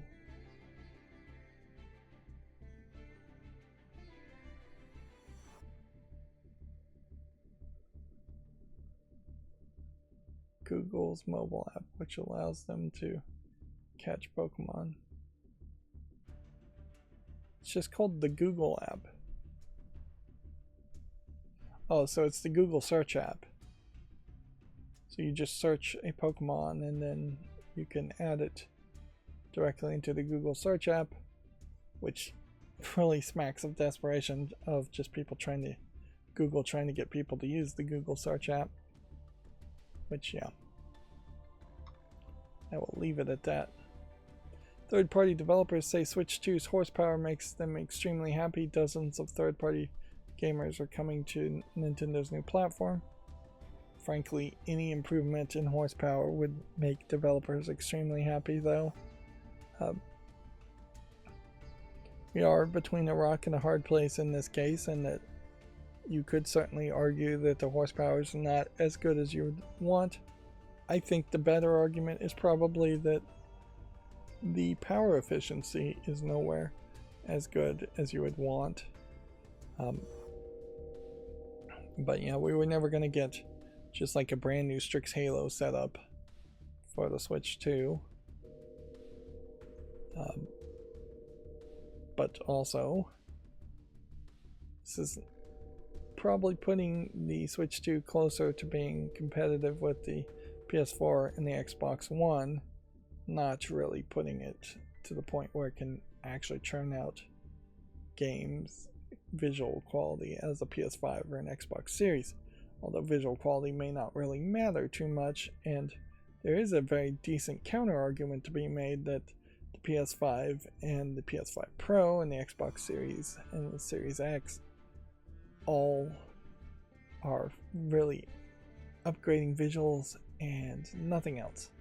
There really isn't just a lot of games out there that are pushing the limits of the number of NPCs on screen or the number of physics items and particles and things like that that need to actually be on screen. It has just been so hyper focused on improving graphics and graphics alone that is something on a smaller 7-inch style Switch 2 screen, which may not actually be 7 inches, it may be 10 inches now. But even on a smaller 10-inch handheld screen, those higher visuals aren't going to really be needed. It's still unlikely to have quadruple A and triple A games looking their best on the Switch 2 and coming out day one on the Switch 2 and performing as well on the Switch 2 as they do for other consoles. With the Switch 2 announcements though, Microsoft needs to finalize its plans, and PlayStation needs to beef up its library if it's going to stay around as an alternative. Otherwise, I feel like the Switch 2 is just going to squeeze the middle a lot more than people realize, and that people might pay $450 for a Switch 2 and then immediately go to a gaming PC or a Steam Deck and never consider getting an Xbox or a PlayStation, particularly since PlayStation doesn't have enough exclusives to really justify that. Let's see, visitor discover Switch 2 has already been added to the Nintendo Museum. Nintendo Museum visitors can take up a close look at the Switch 2. This is, I believe, the first floor of the Nintendo Museum in Japan, where there's more games and gadgets being played with here. This looks just like a mounting point here. It might be something later, or maybe this is even some light sensors to see when the ball drops. But yeah, my guess is that these red balls maybe go around and here lower, so kids can reach it down here, adults can reach it up here, and then you're trying to grab it, and then you're trying to drop it down the tube with these kind of silly contraptions. But the actual display would be on the second floor, and it looks like they probably have a dummy model that seems like it's actually showing video, so can't be that much of a dummy model, and just some different versions. Here's a good example of just like the camera compared to the screen as far as where the camera height is, which, yeah, it doesn't really feel like something that's going to work. The thing about table height is that tables can be of many different heights, so yeah. I guess the question to ask here, and this is actually a Blue Sky tweet instead of Twitter, or X. When would you really have expected the Switch 2 to show up in the museum? Like, it's brand new, it's not even out yet, but Nintendo's museum clearly is just a collection and advertisement for its new products as much as its old products, so day one at the museum seems fine to me. It doesn't feel like it's an affront to things that are actually historically relevant, because then you could make the argument that a lot of the Nintendo Museum has irrelevant elements on display. So yeah, I'm fine with day one. Is it really news is the next question? Not really. It's worth mentioning, and that's about it. Alright, so that's going to bring us to Gematsu, which, yeah, it really is taking me at least an hour after an hour warm-up to get to Gematsu. And, yeah, the right move would definitely be to try and figure out how to stop with the hour warm-up and just do an hour of Video Game Chronicles news at the beginning. I haven't figured out a way to really do that, however. So a lot of Switch 2 games were announced. I also closed a lot of tabs as far as Switch 2 games being announced. The floodgates are open, certainly, as far as Switch 2 announcements, so I imagine we'll get a bunch of announcements and then a smaller subset, probably very significantly smaller subset of the announced games will be actually available on day one or in the first 6 weeks of the Switch 2 coming out. I'm not anticipating that there would be significant competition, particularly since the games are going to be at a higher price. And most people are just going to get like Mario Kart on day one, and that may be really the only game to get. Another Crab's Treasure Year of the Crab update. Physical editions have been announced. So, yeah. These first 3 Komatsu articles were things that I opened manually just because I left the macro running in the middle of the day and fell asleep. Let's see. Hakoki SSL Sweet School Life for Switch is coming to the West in 2025. I would assume this is a otome visual novel. Young maiden visual novel. Yep. But yeah, we're still getting a decent amount of visual novels coming to the Switch. It'll be interesting to see if the Switch 1 stays the place where visual novels get released, or if there's some sales pitch that makes sense to have a Switch 2 upgraded visuals version of a visual novel come out, which I doubt it. Like, visual novels, kind of by necessity, being a niche genre, can't afford to go to 4K resolution animation. They probably could, but they're, even if they go to 4K as far as the resolution, they're not going to add any visual effects or anything that would be that demanding. And certainly they're not going to tax the CPU in any way. So I wouldn't be surprised if we see visual novels stay firmly in the Switch 1 era, which might affect Switch 2 sales, but probably won't. But yeah. And I don't think it would even be that significant improvement if all of a sudden the PC release versions of visual novels were by default in 4K.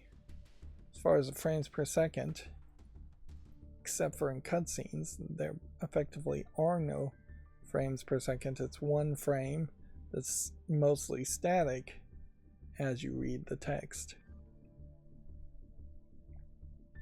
And weirdly, I'd also it's worth saying that it's strange that ebook readers and ebooks never embrace visual novels, because that would have made a decent amount of sense too.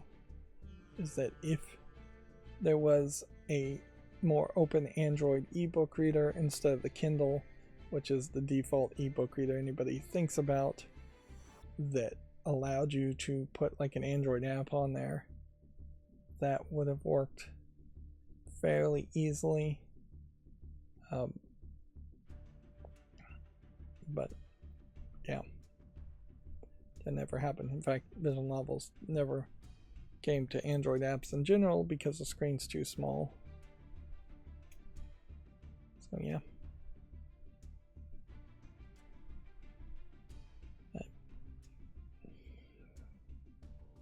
But yeah, let's move on. I'm gonna start rambling too much here. So La Chimera has a release date, although it's not here on Steam yet. Truckful is going to be published by Pocket Pair Publishing. Truckful, I've already made a YouTube short on, or at least I think I have. Space Age Cobra, the Awakening anime trailer. It's available on Gamatsu if you want to check that out. Here we can see a topless lady with tattoos on her back. Very 80s, 90s anime looking. But I wouldn't be surprised if the actual game is completely different, which it looks like it is. Demon Slayer Kimetsu no Yaiba, the Hinokami Chronicles 2 have character trailers for Kyokyo and Hantengu, two characters I do not recognize. They announced, speaking of anime, Fire Force Season 3, which I don't think I even finished watching Season 2 on Hulu, and I didn't realize that that was really an ongoing series. Had I known that, I wouldn't have really jumped into it. And noticeably, I have also stopped watching Assassin Classroom, which I was enjoying it. I've kind of not been looking at Hulu. Hulu doesn't really offer enough things new or fast enough to justify looking at it. Whereas Prime Video has a much bigger collection of old stuff and just easier to navigate. This week's Japanese game releases, memories off. So, not always true. Progress orders and more. So we've got a list of specifically Japanese games, none of which sound too recognizable. I do believe the Memories Off series is somewhat big. And then we are continuing to see just more and more PC digital releases be the focus. And see, weirdly, my curator there opened All in Abyss, Judge the Fake. Was that even one of the games that was on that previous page? I'd have to assume it would be.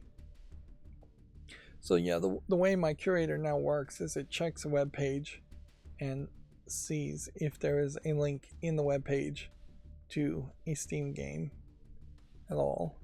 And if it finds it, it tries to click on that web page. And I think it does it now. I'm not sure if I figured out a way to do this or not, or if I just am dreaming this up. I think it does it now, though, completely regardless of what the link actually is. Where previously it was looking for the word Steam to be in the link text. Here, I think it is straight up extracting the text from the HTML of what the link is. And so whatever the link text is, it's popping up the first and only the first result there. Guess I could try and just repeat the process and open all the links on a web page that might link to a game, but I don't see a reason to really do that. That would just open up a whole bunch more games that then I would have to go through, not really appreciate. Marathon Gameplay Reveal Showcase has been set for April 12th. We have an actual date today. We've been very light on actual information. Here we can see Marathon is actually on Steam, and apparently I've never made a YouTube short around it, which also I'm not getting anywhere as far as making YouTube shorts. Lunar Remastered Collection has a story trailer if you want to check that out on Gamatsu. Again, another game that definitely looks like in the 80s, 90s anime. I did see something, I'm not 100% if this is true or not, that Studio Ghibli has also announced their next movie, which, okay. that might be somewhat exciting, although every new Ghibli movie tends to have just big shoes to fill, and the main guy who runs Studio Ghibli is just older and older and probably less actually involved, or just not the same person really that would have made the previous movies. So it doesn't feel like they're going to recapture lightning in the bottle. So it's the kind of game that I would easily kind of just ignore and think it was an RPG Maker game if it hadn't put a press release out on it. And the only thing that really would have caught my eye would have been this like thumbnail, and there's just like more detail in this thumbnail than you usually see in this cutscene. But I don't recognize the name. Zenless Zone Zero is coming to the Xbox Series. A Xbox Spotlight live stream is set for April 11th. Nintendo Treehouse Live, Nintendo Switch 2 gameplay videos. This might have been something that we already had seen. This Star-Crossed World, I think, might actually be new DLC that might be exclusive to the Switch 2, so I don't think anybody has played that, and that would explain why I didn't recognize any DLC or thought I had missed some DLC on Kirby and the Forgotten Land, which I could have used a little bit more gameplay in Kirby and the Forgotten Land, but also it needed to be a little bit more varied because it is kind of repetitive.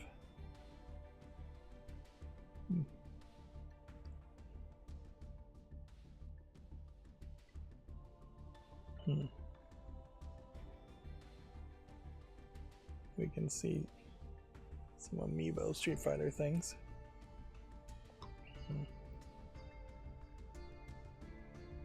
Lost Skies launches in early access on April 18th.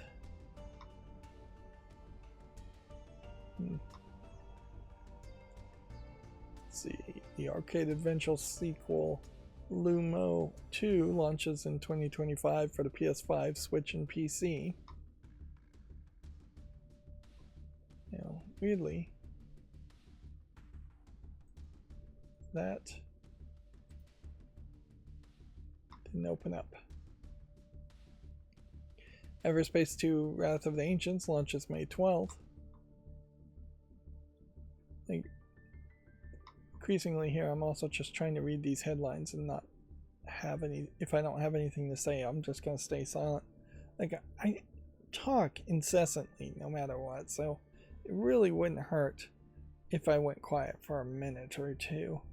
I still would be miles ahead of some of the no commentary creators out there who show hours and hours of gameplay and say absolutely zero words, don't even have a microphone turned on, or there are at least a few content creators I've seen that play for an hour and say maybe one thing, and usually it isn't in any way anything you could actually call commentary or criticism. It's just, hey, yeah, that it's just kind of stupid banter.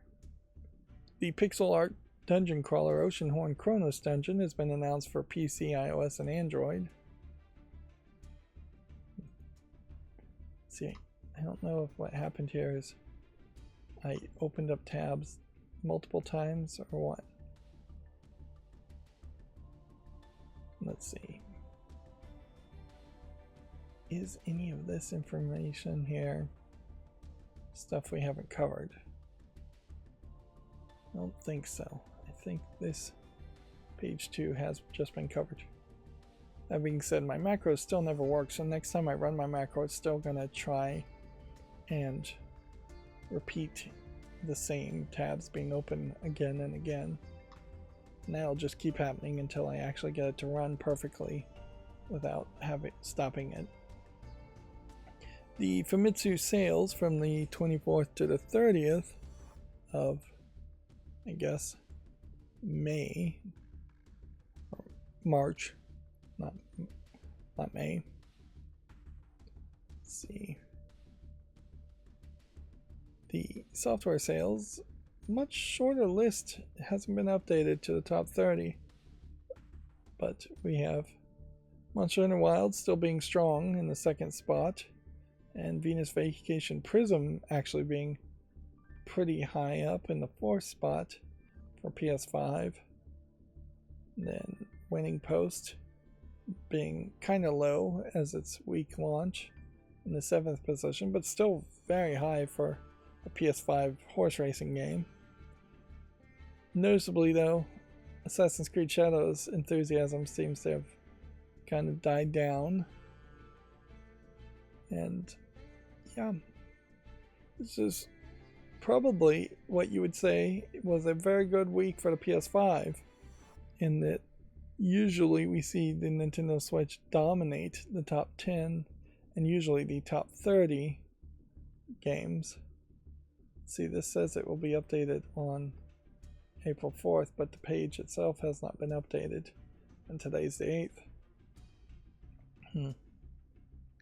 Hardware sales still very high for the Switch, and now with the Switch 2 announced, with the price tag announced, you might start to see Switch sales going down, but I bet you won't see it go down that much, because I would suspect what is going to happen is people will not stop buying a Switch 1 or Switch OLED version until they have the actual Switch 2 in their hands. So many people will go to a store to try to get a Switch 2, find that they're going to have to pre-order or wait, and instead just opt to get a Switch 1 instead.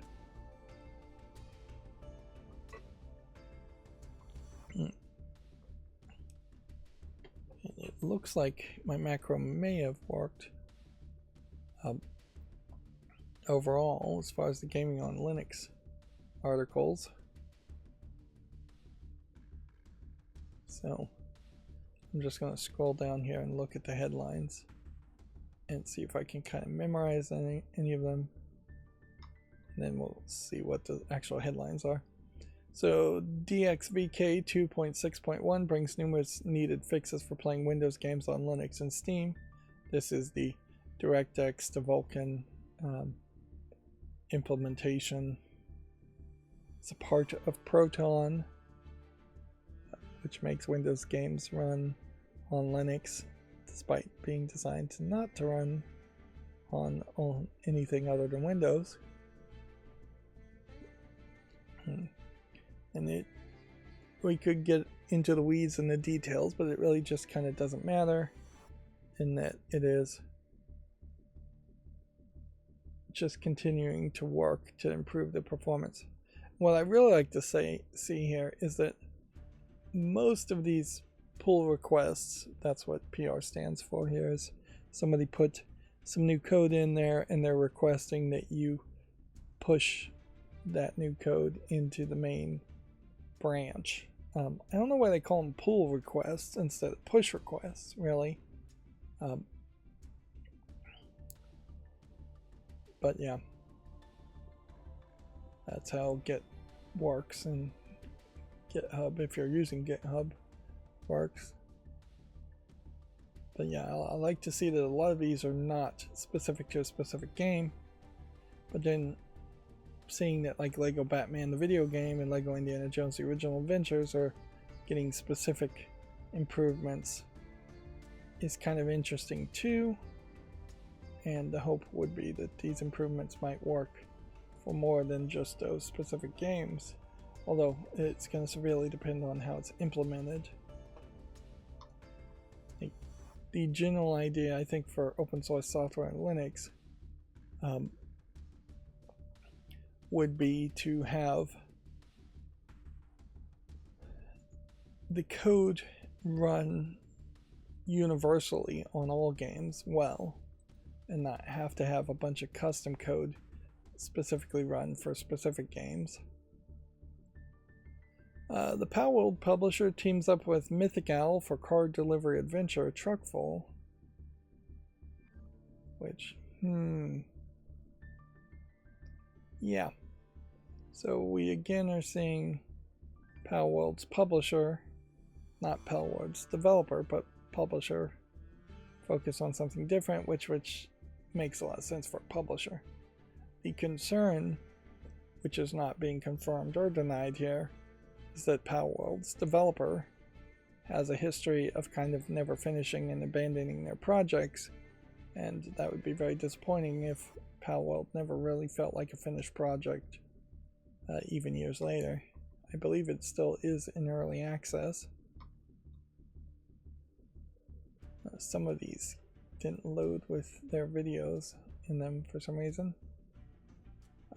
Twin Sails Interactive break off from Asmodee and Embracer to go independent, so we have seen yet another game developer leaving Embracer, having seemingly got nothing more than maybe a paycheck by becoming a part of Embracer and having to give basically nothing back.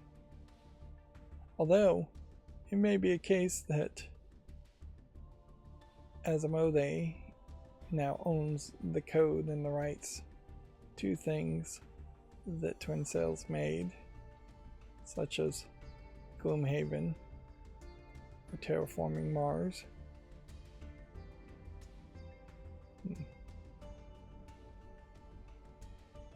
Yeah.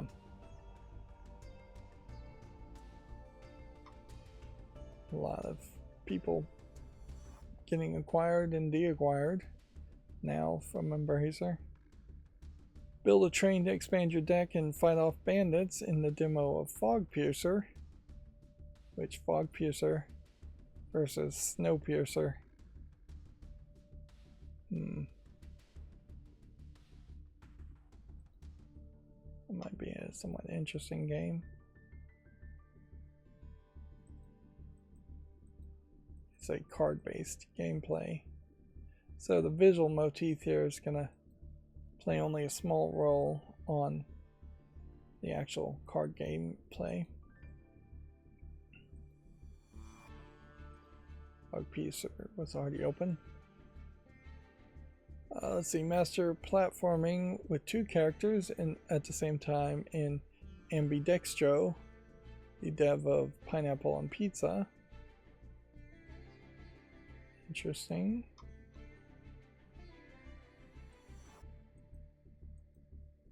This is the kind of game, though, that I think it would annoy me very quickly. Don't think I'd really play that. Nexus Mods improves the open source app with UI upgrades, Cyber 27.7 fix, and more. Yep. I'll leave it at that. Iron Village is a super sweet, super casual city builder and railway manager, being out now. I guess it's not super sweet, it's just sweet.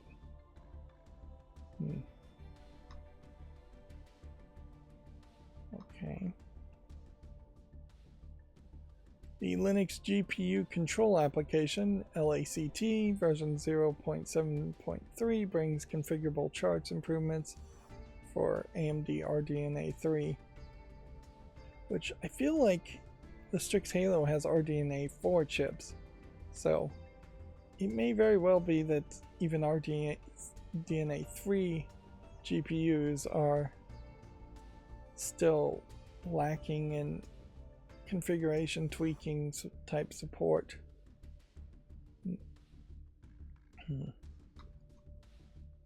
Yeah, it is still very much a case that a lot of people running Linux don't really care about the graphics aspects too much, that they're running very old graphics cards and thus they don't have test benches to program for the newest of graphics cards.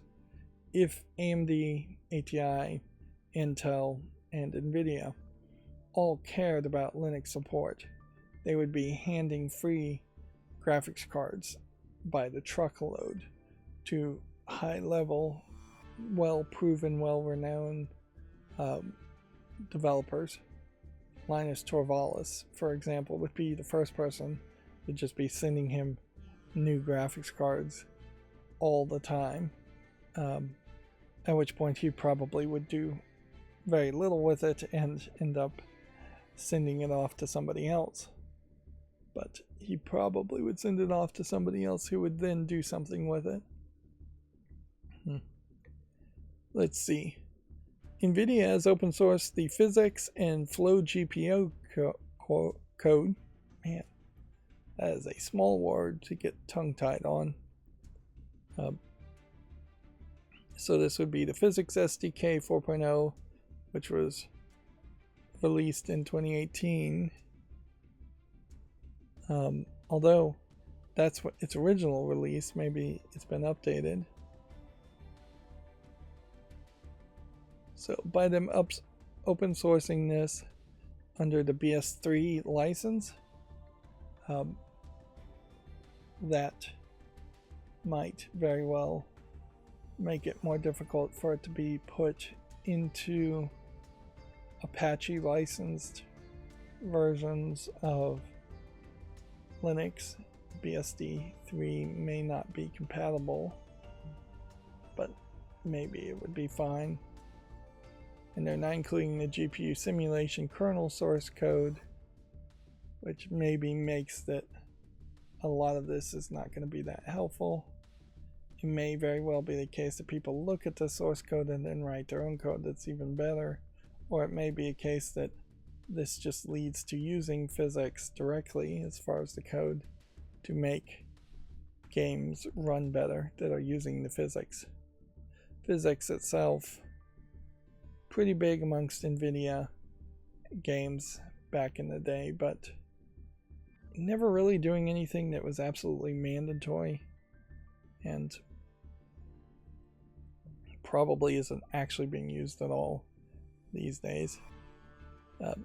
Inherently, things like physics, or GPUs running mathematical calculations to simulate real-world physics, real-world gravity and hair waves and wind blowing and things like that, because the CPU was not powerful enough back in the day to do that. Nowadays, with modern game engines and modern CPUs, it may very well be the case that GPUs don't actually need to have proprietary code to do that, and GPUs may not be involved at all to do that.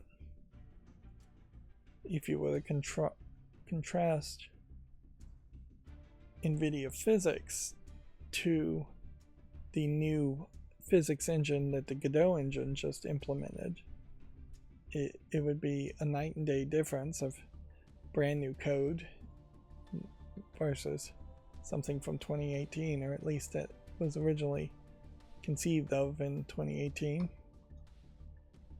But it certainly is nice to see things go open source. Unfortunately, it's still very much the case that it goes open source after it has any relevancy, and actually would be particularly helpful.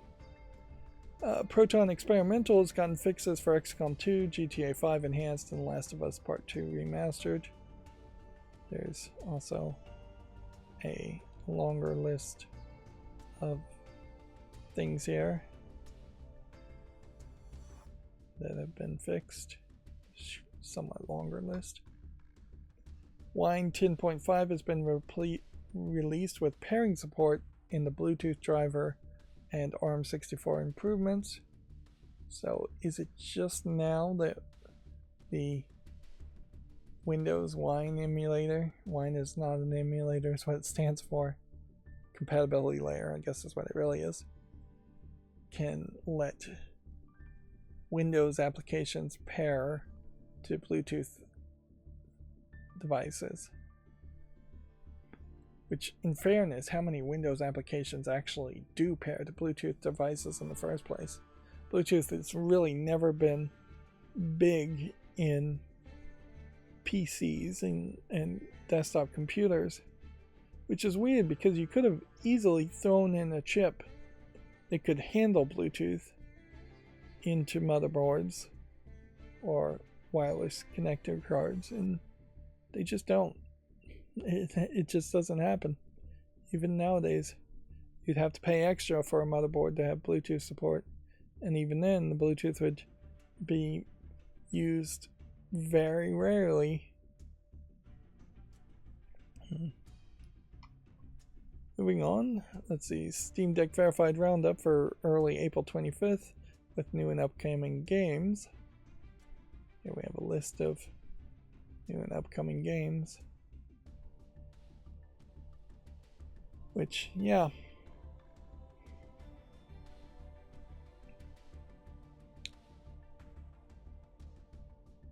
We can go down this list, and that's about all I really have to say or do about it.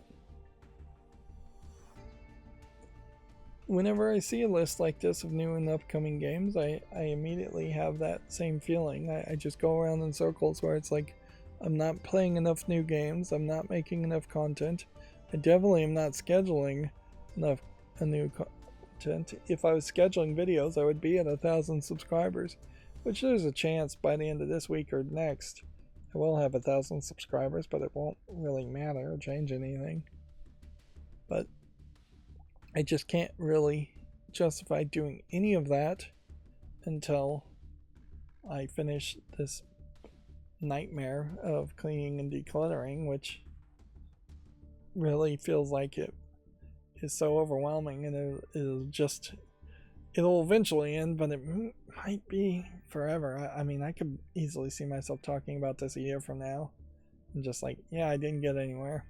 All I can do is on day to day try to progress, make a little bit of progress every day, and a little bit of hope that it will eventually get to where I want it to be.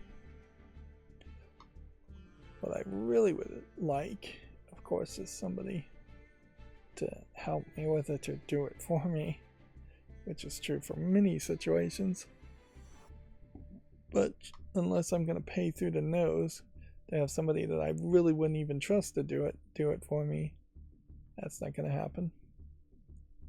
Neverwinter Nights 2 Enhanced Edition has been rated Steam Deck Verified, but still no official announcement exists. I think we talked about that already.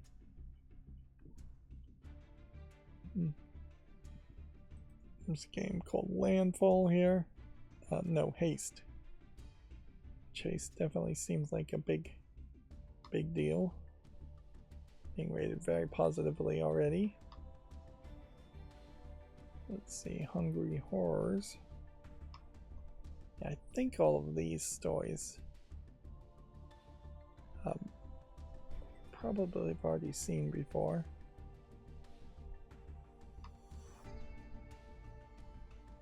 Then, yeah.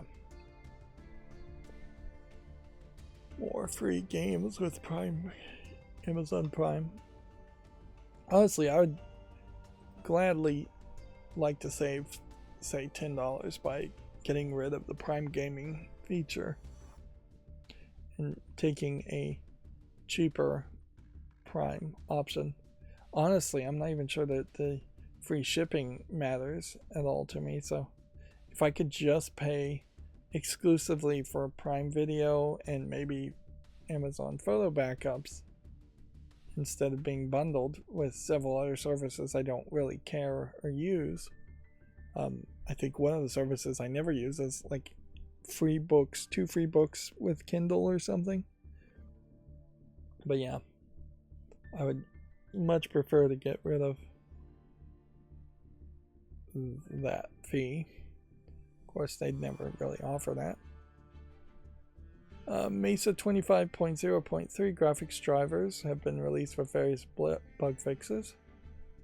This may also be something we had already covered. Let's see. Hashtag Drive Rally leaves early access on April 16th with Linux support and Steam Deck Verified. I'm going to have to consider opening these tabs a little bit slower if it turns out that Gaming on Linux tabs in particular don't want to load when opened too close to each other. Although that may have just been a one-time problem.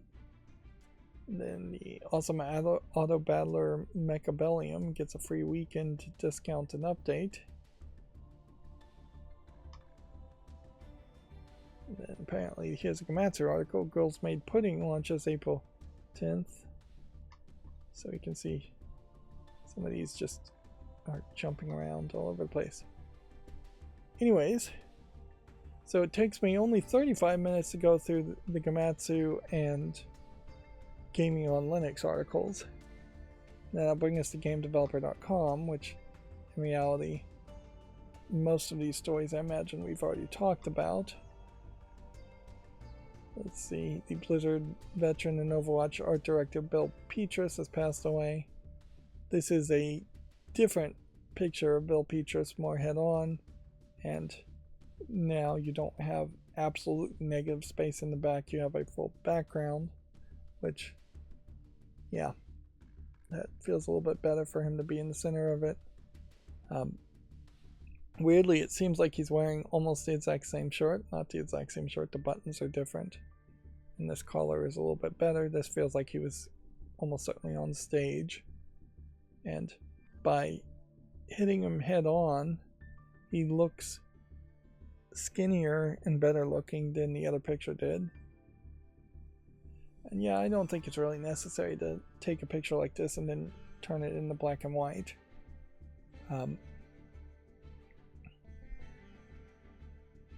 I still don't think there's much you're ever going to get away from obituaries, as far as they almost never tell you how they died. They almost never list a full chart of games they worked on. There really needs to be a better way to do these obituaries, where they could just bring up a Moby Games listing or something, or a Giant Bomb listing of this person as far as all the games he worked on. And then I generally just also don't know what you do with this information. I suppose you'd be sad just to be a decent human being, but it's not like you really are going to know this person. It doesn't really affect any of your purchasing decisions in the future, at least short term. If he was your favorite person at Blizzard and you thought he was making all the artistic decisions for future games, maybe you'd be a little concerned, but you probably are being a little presumptuous there. And in reality, every new game may look completely different regardless if there was a different art director or not. So yeah, I don't know what you really do about obituaries other than to recognize that video games are made by humans and not corporations, and at least the middle management and the upper management actually get obituaries published.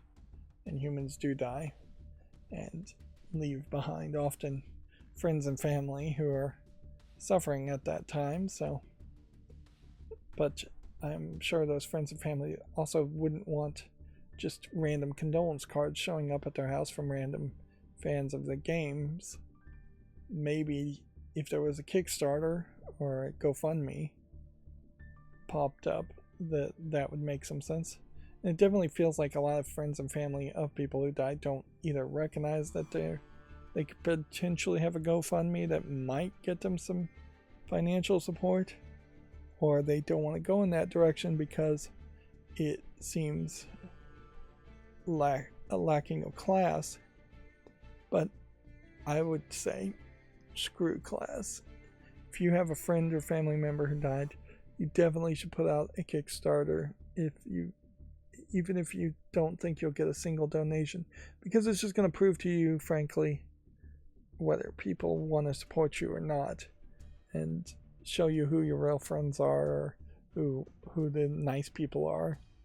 Meanwhile, the industry around death is going to be huge, and you're going to have so many people, including the taxman, putting their hands in the estate of the deceased person's pocket to try and take as much money as possible. You're going to have funeral services, cremation services if you go with that.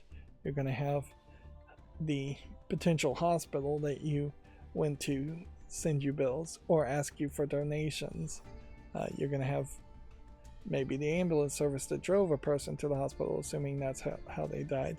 send you bills and try and get money out of the estate. It's just going to be like so many people sending bills all over the place that, yeah, you are going to be in a very sad time as a friend and family member that then is going to be forced to deal with a whole bunch of extra stuff when you are not mentally going to be well supported by that.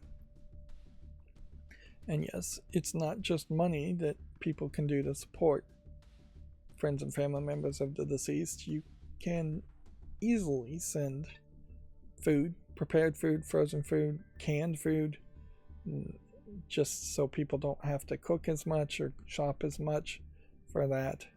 You can certainly give them time and support. You hang out with them, figure out what they need pretty easily. More than likely they are going to need help around the house for several things. You can certainly offer to make some phone calls, but usually that's not going to be something that you could do. But you could certainly go grocery shopping, do laundry, take out the trash, things like that, do the dishes, basic things that really only cost you caring and time at most. Mow the grass, things like that.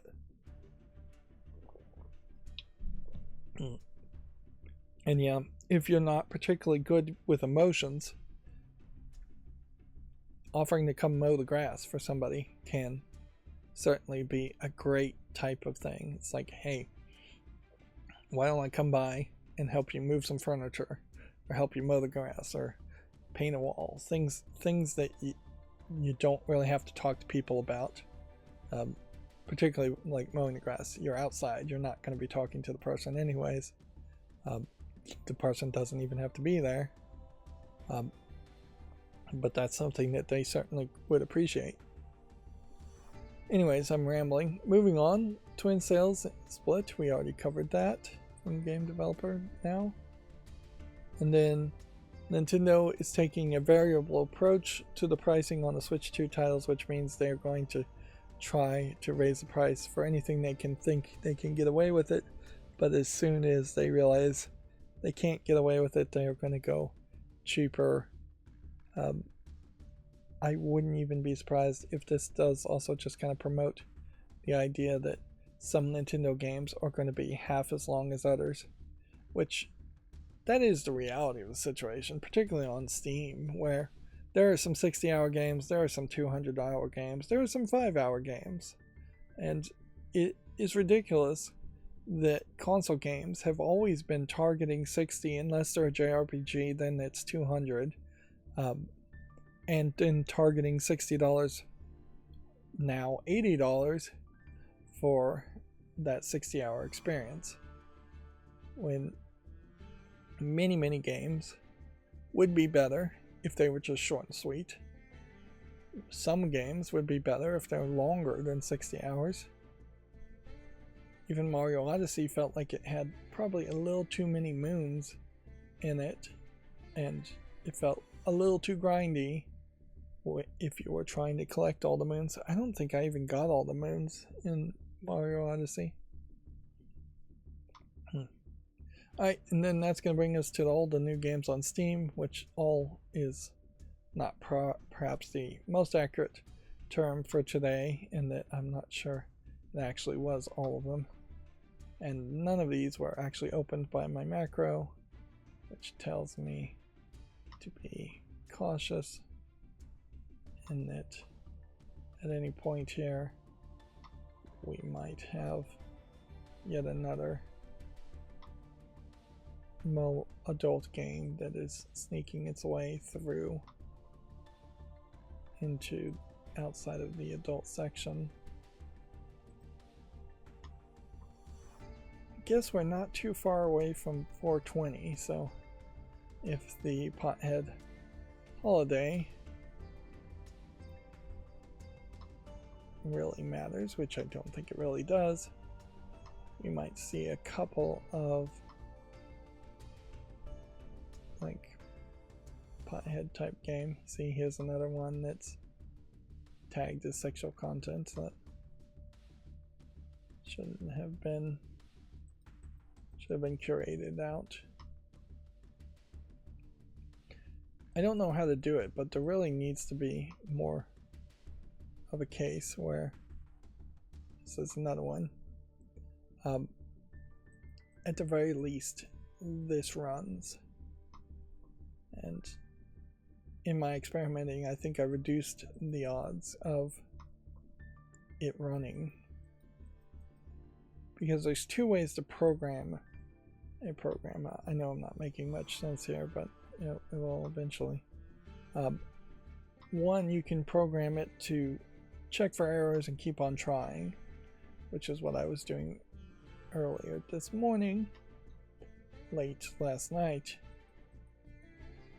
Or you can have it just accept the errors and move on. And I think I have to move the code back to just accepting the errors and moving on. Also, I'm trying to create a scenario where it is perhaps doing one more if result search to test for things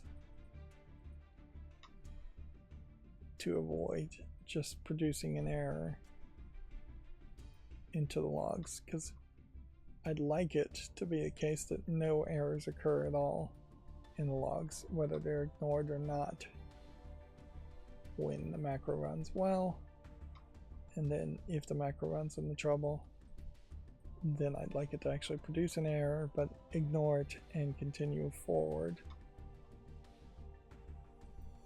which in UI Vision that is done by setting a certain tag internal variable to ignore errors.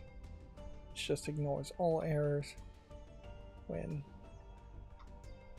it really shouldn't. It should be more adjustable than that. Some errors are real errors and some errors not so much. I probably should just not make YouTube shorts around things that launch mixed with 30 reviews. Yeah.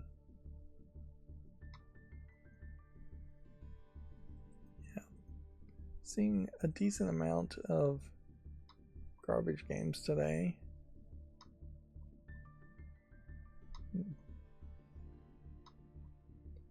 Which I thought maybe April was going to be the point where we started to see games on Steam being a little bit better. That doesn't seem like that is actually the case.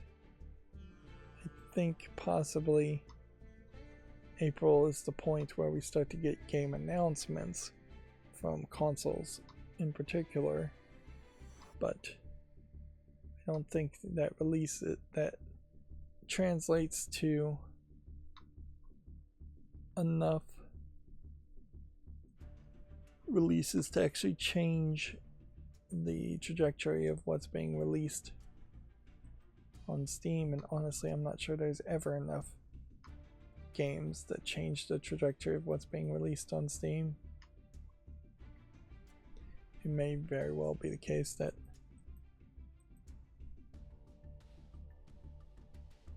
what is released on Steam is always going to be mostly garbage, and the percentage of mostly garbage is going to stay just about the same.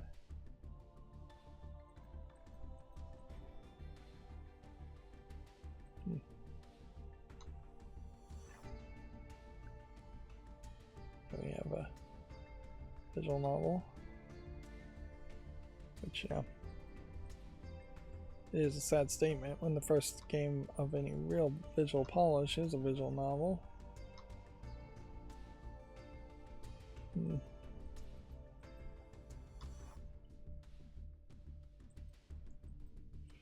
Yeah, definitely the case that these YouTube macros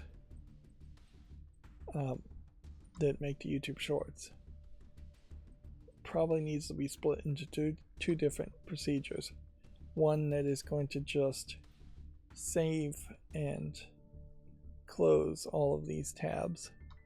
So that's probably a good thing to research and figure out whether the reason why tabs keep going to sleep is because I have just hundreds of tabs open. But yeah, I need to be able to hit a button and then within an hour have all these tabs closed, ready to go. Then I need to be able to hit a different button, possibly at a different time, to get OBS, an advanced scene switcher, to start working on those on the tabs and making YouTube shorts.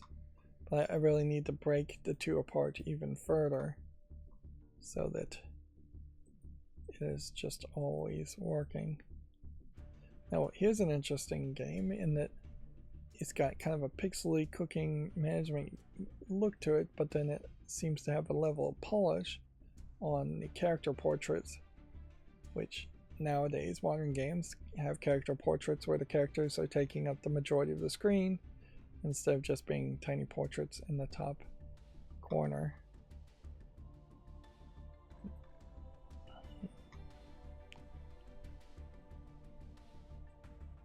Perhaps being too generous on that one. Well, as we approach April 7th,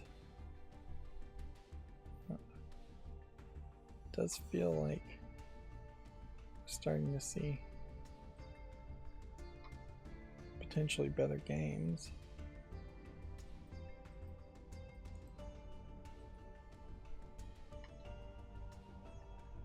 Of course, the problem here is, once again, I start late and then less than 3 hours into the stream, I'm starting to yawn.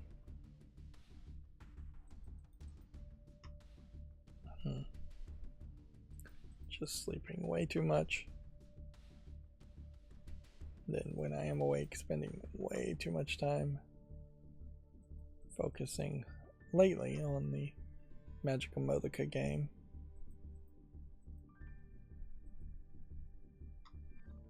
Which I definitely feel like I'm gonna have to give up on that very quickly.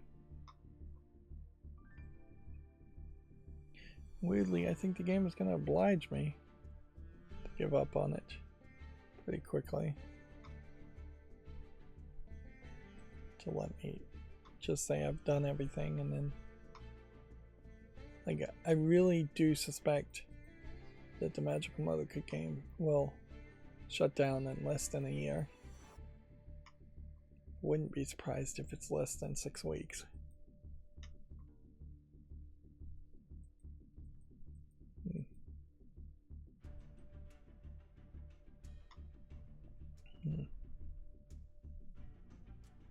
Is this a real game, or is this just an asset flip game? No, I think this is a little too random to think it's a real game. But you know what? I'll put it on the follow list, but I'm not going to make a YouTube short on it.